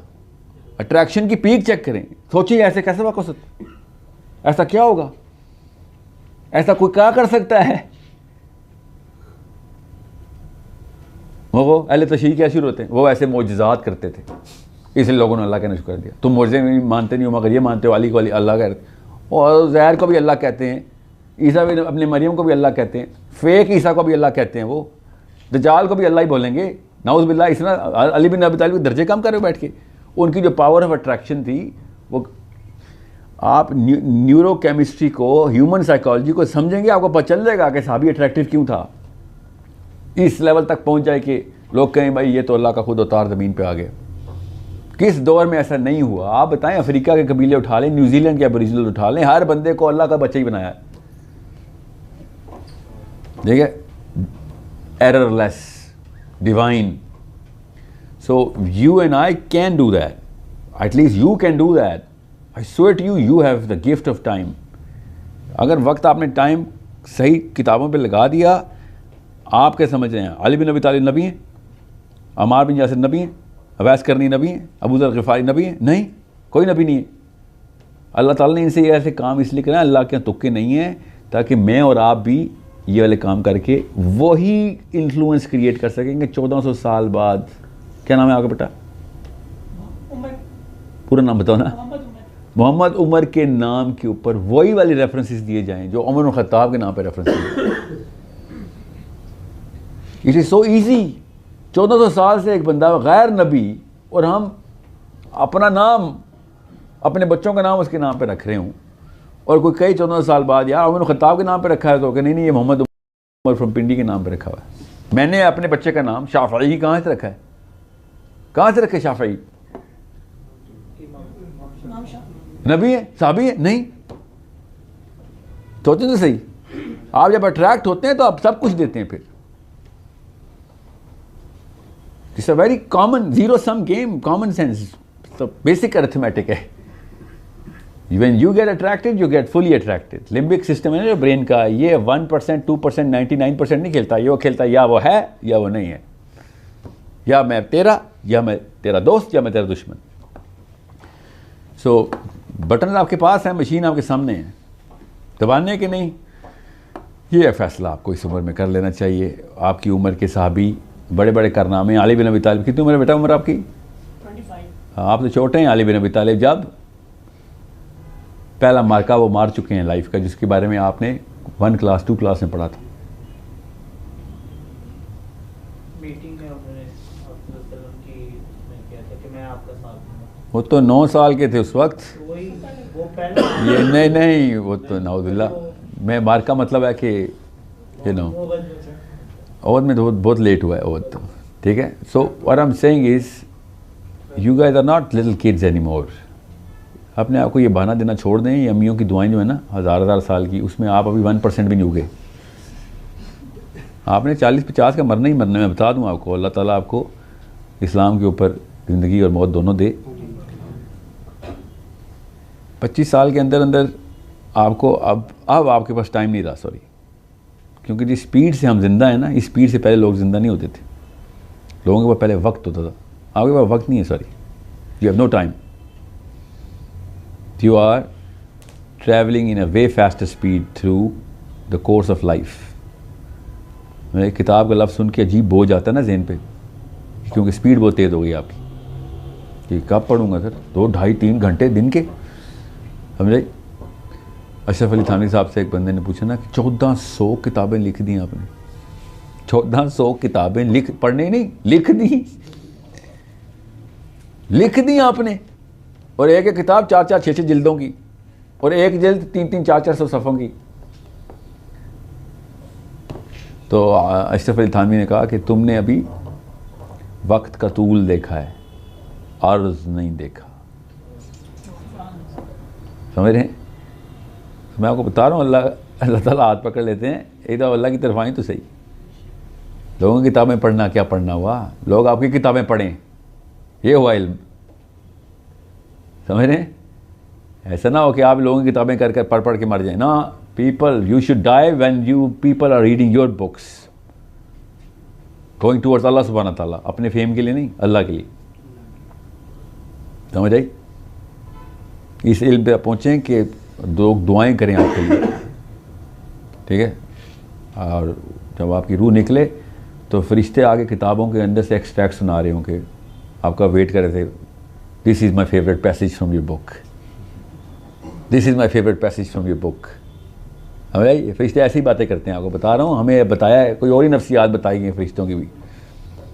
आप जब फरिश्ता देखेंगे ना तो आपको ऐसे ही लगेगा कि मेरे जैसे ही है, ज़ुबान भी ऐसी बोलता है, मतलब जिस्म की बात नहीं कर रहा हूँ मैं, नफ्सियात की बात कर रहा हूँ, क्योंकि उस वक्त आपकी रूह निकल चुकी होगी ना। और जिस तरीके से वो आपको इंट्रोडक्शन करेंगे ना, आपको पहले जुमले में पता चल जाएगा कि जन्नत का टिकट कटा है या दोज़ख का, पहले सेकंड में। जिस तरीके से आपके बारे में दोनों फरिश्तों ने इंट्रो कराना, जैसे ही 2 फरिश्ते आपको ऊपर की तरफ ट्रजेक्टरी देंगे ना, तो एक कहेगा कौन है ये, तो वो दूसरा कहेगा नाउज़ बिल्लाह ना करे ये साहिल है। समझ आ रही है उस्ताद, गेम ख़राब है।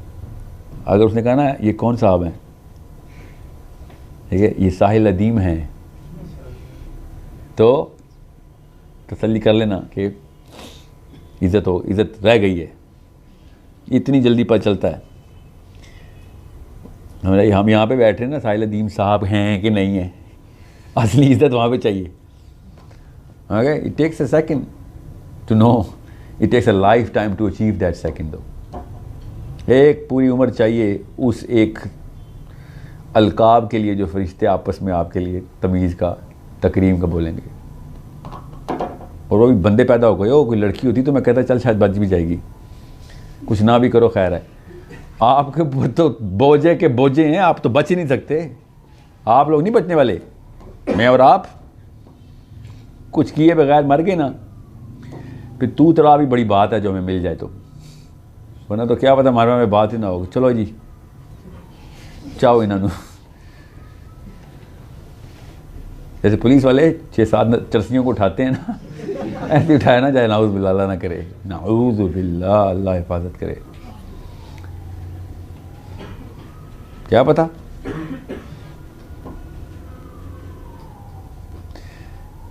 कोई और सवाल है किसी का तो? टाइम ट्रैवल के बारे में बता दें थोड़ा सा, क्योंकि अंदर ज़ाहिर सा है टाइम ट्रैवल 2 तरह के, एक तो वो back to the future movie वाला टाइम ट्रैवल है कि मैं उड़ के पीछे चला जाऊँ या उड़ के आगे चले जाऊँ। कौन? अच्छा, मैं किसी और इल्यूमिनाटी को मानता हूँ। ये आजकल के इल्यूमिनाटी जो है ना, पता नहीं कौन है, होंगे कुछ, मुझे नहीं पता, उनको कोई नया नाम देना चाहिए। टाइम ट्रैवल इस्लाम का हिस्सा है। जो लोग टाइम ट्रैवल को नहीं बिलीव करते उनका ईमान मुझे नहीं समझ आई थी कहाँ ठहराते हैं। नबी अलैहिस्सलाम को सूरह इसरा में अल्लाह ताला ने, अल्लाह ख़ुद बता रहे हैं, वो भी सूरत सुबहान अल्लाह से शुरू थी हमें, कि अल्लाह ताला ने रात के एक पहर में किधर से किधर का रास्ता सैर करा दी। तो ये टाइम ट्रैवल नहीं, एक पैर में करके दिखाएं ट्रैवल। अल्लाह ने पैर का लफ्ज़ इस्तेमाल करके टाइम, और फिर ये ट्रैवल ही बता दिया, टाइम ट्रैवल। मिराज का वाक़े पे यकीन नहीं हमें, या वो आप में से कोई मानता तो नहीं ख्वाब में हुई है। जब चीज़ ये भी मसला हो ना फिर, तो फिर नफ्सियात की बात है, सारी बात नफ्सियात की। प्रूव करने के ऊपर आएंगे तो फिर ख्वाब ही प्रूव हो सकता है। मगर इतनी सारी अहादीस हैं जिनको हदीस के ऊपर मसला हो ना, उनको फिर ये वाले मसले पड़ते हैं। हदीस इतनी क्लियर हैं। मैं हमेशा ये कहता हूँ, स्पेशली फराही साहब के स्टूडेंट्स के लिए जो कहते हैं ना ख्वाब में हुई है, या वहीदुद्दीन साहब के स्टूडेंट्स के लिए, कि अगर ये ख्वाब में हुई थी मेराज, तो फिर अरब वाले मजाक क्यों उड़ा रहे थे हमारा नबी इस्लाम का? ख्वाब में तो मैं भी उड़ता फिरता हूँ। नबी इस्लाम ने अगर ये ना कहा होता, ये असल में हुआ है, तो इतराज़ नहीं होना था। अब आप वो वाक़यात को भी डिनाई कर दें, अबू बकर सिद्दीक़ की उस तस्दीक को भी डिनाई कर दें, अली बिन अबी तालिब की उस हदीस को भी डिनाई कर दें, तो फिर हदीसें ही डिनाई कर, फिर मेराज भी डिनाई करें। वो भी हदीस में, आयत में थोड़ी है।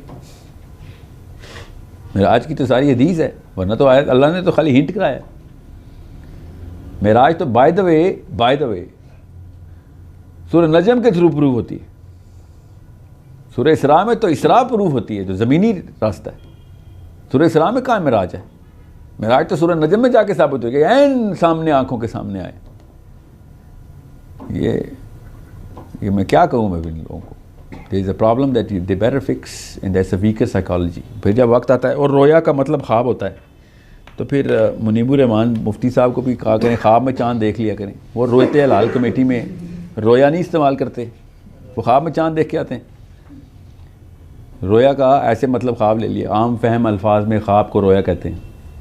और ईसा को भी इसीलिए कत्ल किया इन्होंने, पता नाउज़ुबिल्लाह, कि वो जो लफ्ज़ इस्तेमाल हुआ है कुरान पाक में, वफ़ात का सीगा है, वो आम फहम अल्फाज में वफ़ात के लिए इस्तेमाल होता है। क्या लफ्ज़ है वो? तवफ़ी का। ठीक है, तो वो तो मैं तुझे मौत दे दूँगा, तो अल्लाह ताला ने ना उसका भी जवाब दे दिया हुआ है कुरान पाक से। जब अल्लाह ताला ने ना कहा कि नफ्स को जब हम मौत देते हैं तो अपने पास बुला लेते हैं। मौतिहा क्या आयत है? हिना मौतिहा, ये पूरी आयत सुनाई मुझे।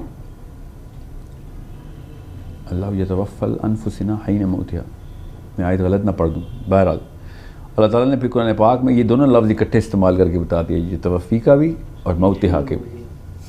क्या आयत है? फ़ीहीना मौतिहा, कि मौत के वक्त मैं उसको अपने पास बुला लेता हूँ, हर नफ्स को। ठीक है, तो वो भी लफ्ज़ हो गया। पूरी आयत सुनाई मुझे, मैं ताकि वीडियो में सबको क्लियर कर दूँ।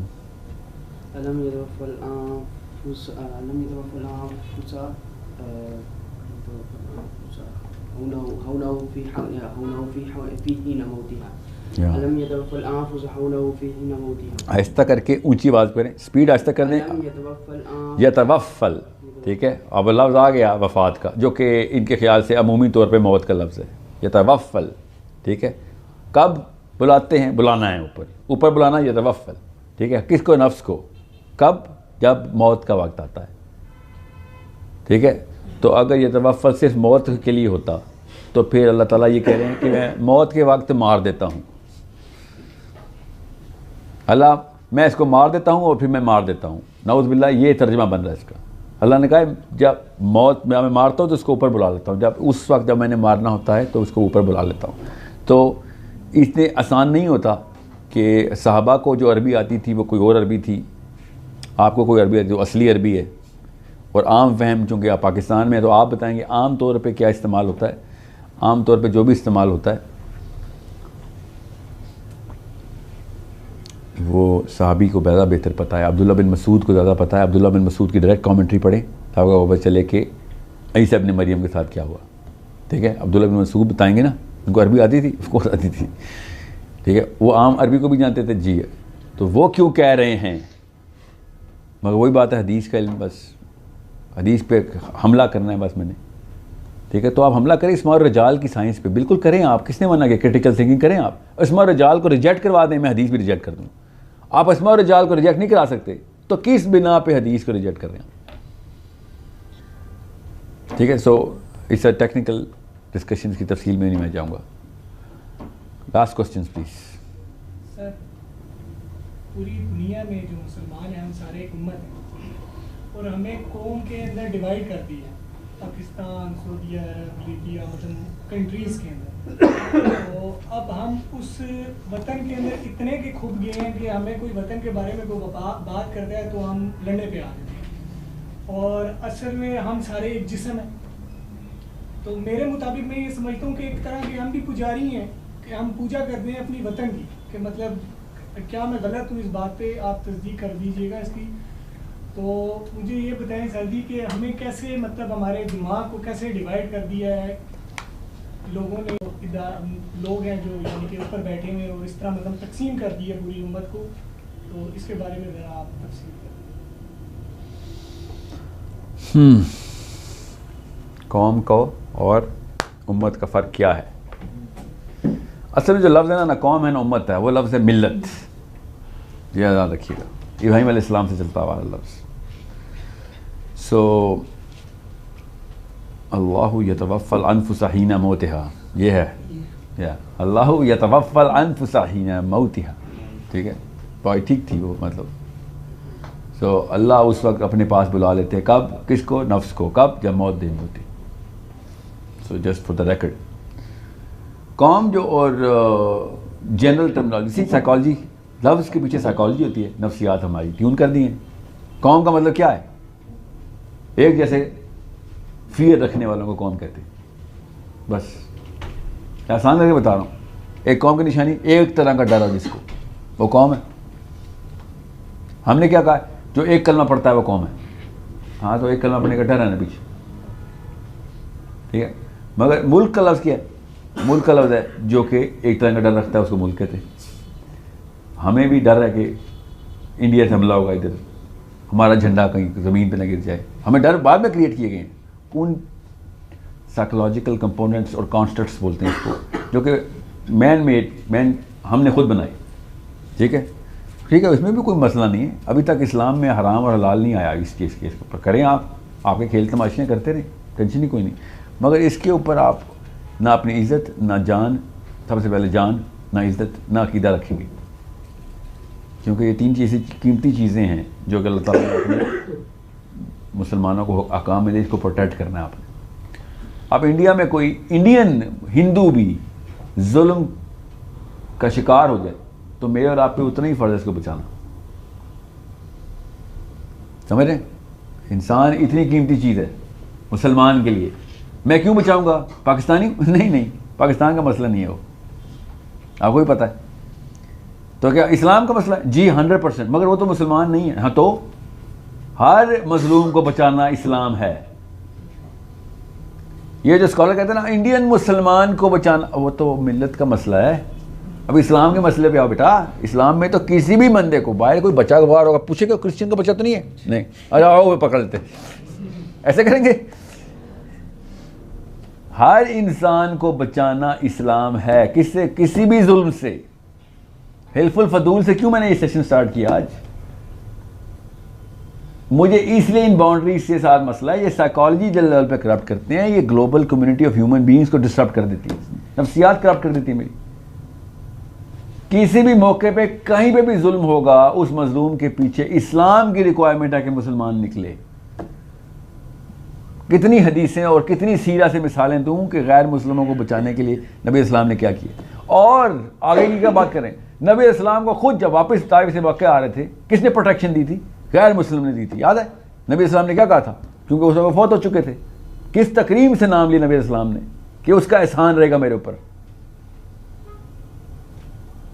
ये साइकोलॉजी के अंदर आए, आपको पता चले लोग क्यों अट्रैक्ट होकर अरब के पीछे आए थे। अरब पूरी दुनिया का ठेका ले गया था कि कहीं जुल्म नहीं होने देंगे हम। वो साहबी थे, लोग प्रोटेक्शन के लिए आते थे इनके पास।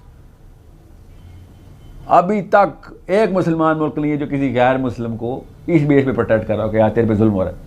असाइलम लेने मुसलमान जा रहा है गैर मुस्लिमों के पास। मेरा नबी दुनिया के हर बंदे को प्रोटेक्ट कर रहा है, ठीक है, और उस नबी का उम्मती गैर मुस्लिमों के पास जाकर प्रोटेक्ट, क्योंकि इसकी उम्मती मार देंगे उसको, क्यों? वो इंडियन है, नहीं तो वो है मुसलमान, क्या ये पाकिस्तानी है तो बंगाली है।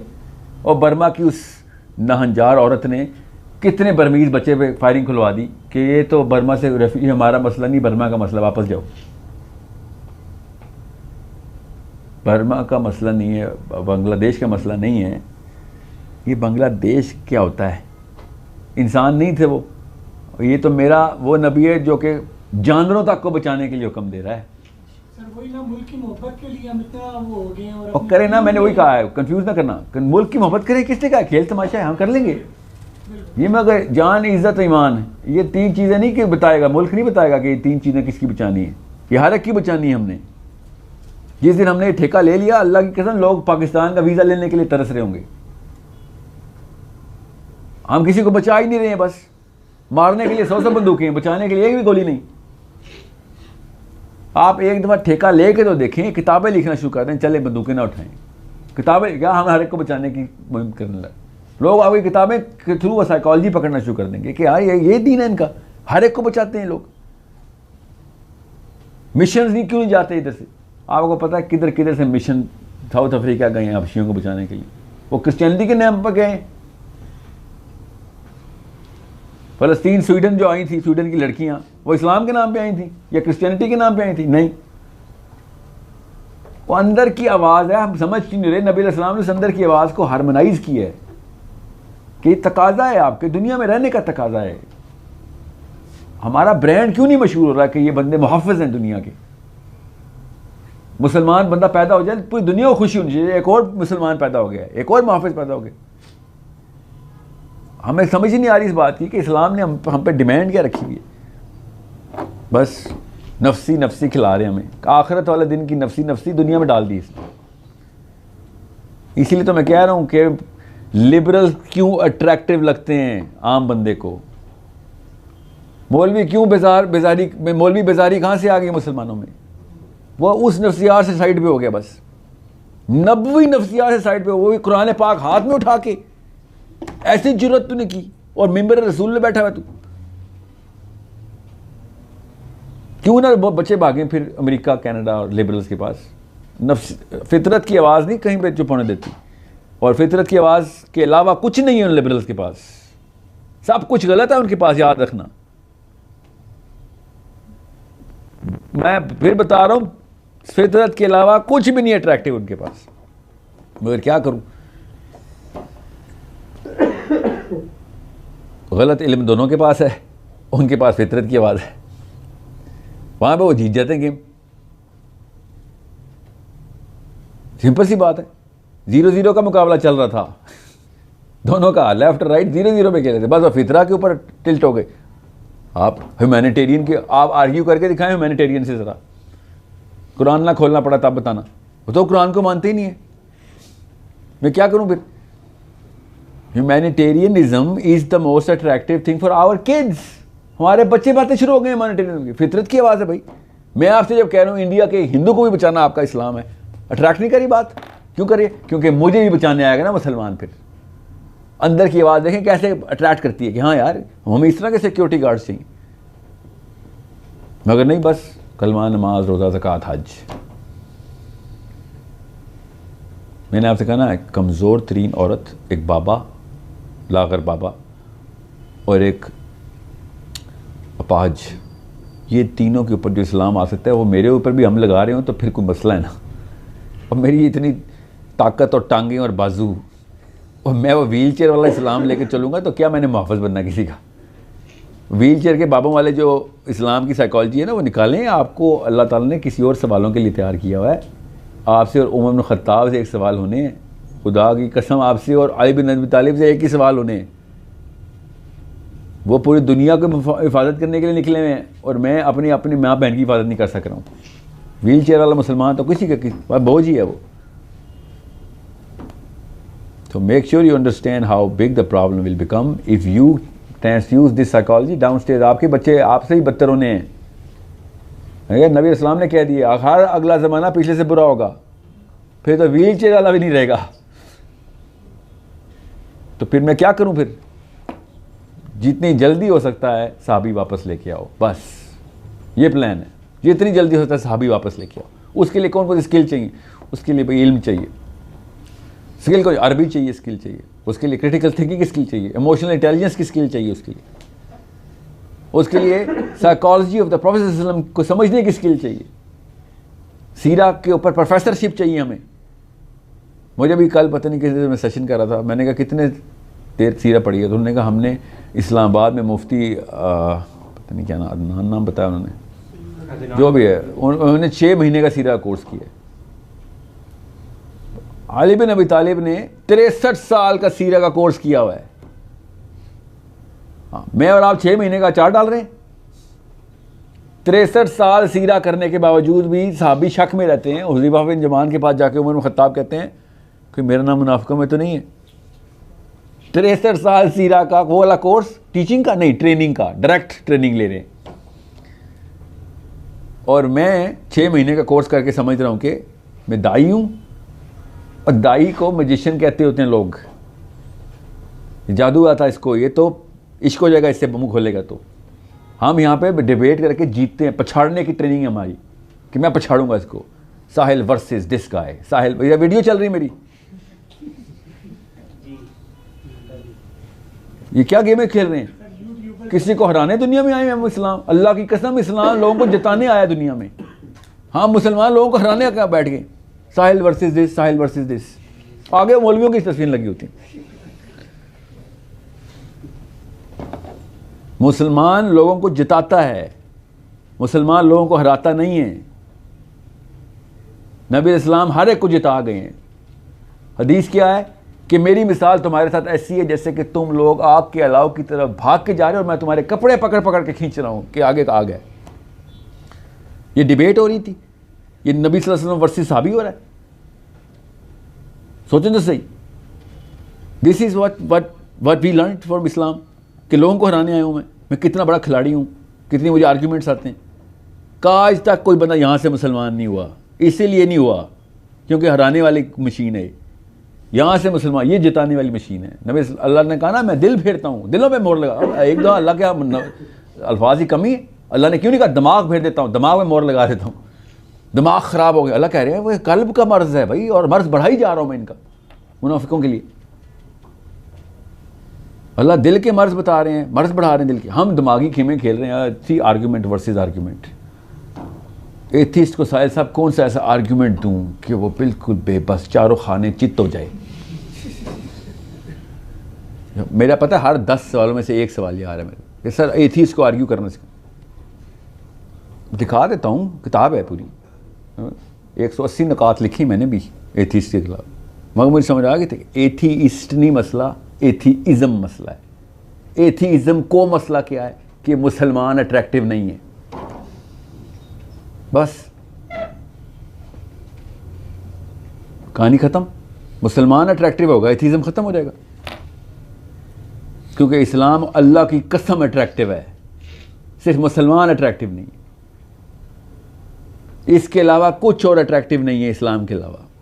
एक दफ़ा आप सहाबा की इन्विजन करें, सहाबियात की लाइफ पढ़ें कि अरब में ओपननेस क्या थी, ओपननेस क्या थी, किस तरीके से खुलेआम सीधी बात की जाती थी, हर बंदे को हर काम करने की इजाज़त थी। क्या अमेरिका ने लिबर्टी देनी है to the man? No sorry, you should see the liberty of Arabia in the time of Umar Khattab and Abu Bakr Siddiq and Ali bin Abi Talib and Usman Ghani रज़ियल्लाहु अन्हु। Liberty देखें, आपको पता चले। हमें तो psychology बताई जैसे पता नहीं कोई वाइल्ड वेस्ट चल रही थी उस वक्त अरेबिया में। लोग ऐसे अट्रैक्ट होकर भागे हुए आ रहे थे। यहूदी अट्रैक्ट होकर इस्लाम मुसलमानों के अंडर रहने आ रहे थे। अंडर, हमें प्रोटेक्शन में रखो अपनी, रख के दिखाई यहूदी। रहा था यूरोप में, सुने देखें, पढ़े इसकी किताब यूटन स्टार्ट पढ़े ज़रा, क्या कहता है? मारेंगे ही मारेंगे हमें, we are never gonna survive. 10 साल नहीं तो 100 साल हमें कत्ल करेगा ही करेगा ये क्रिश्चियन। पढ़े ज़रा इनकी किताब। मुसलमानों के खिलाफ क्यों नहीं ऐसी किताबें लिख रहे थे? अट्रैक्ट होकर नीचे 800 साल हमारे अंडर हैं यहूदी। पता है कहते हैं इससे खूबसूरत टाइम जो अहले यहूद पे नहीं आया। यशुआ बिन नून के बाद आया और मुसलमान खलीफे के बाद आया, के ऊपर आया। हम इतने प्रॉस्पर किए हैं, इतनी ओपन सोसाइटी। आज कोई गुजर के दिखाए यहूदी पिंडी से, हाँ गुजारे यहूदी को, या कोई कह दे यार कि मैं तल अवीव से आ रहा हूँ, आप उस सियालकोटी का क्या हाल होना था। ये सोसाइटी हमारी, सोचें तो सही। बल्कि अगर कोई कहते ना कि हम में से सर मैं यहूदी हूँ, तो सब उसको कहते हैं सर्कस का बंदर नहीं होता जैसे, कि ये यहूदी और यहाँ पे बैठा हुआ है। This is a psychological disease that we are suffering from. It's not a historical disease. It's not a biological disease. It's not a theological disease. हमारी theology intact. It's a psychological disease a Muslim is suffering from. We need to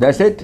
sir इस पे मेरा एक सवाल The last सवाल बेटा. सवाल है सर ये कि इस्लाम के ऊपर कोई अगर बात कर देता है तो हमारा कोई ना कोई नौजवान आगे उसको कत्ल कर देता है हुर्मत रसूल पे, जिस तरह आप बात कह रहे हैं।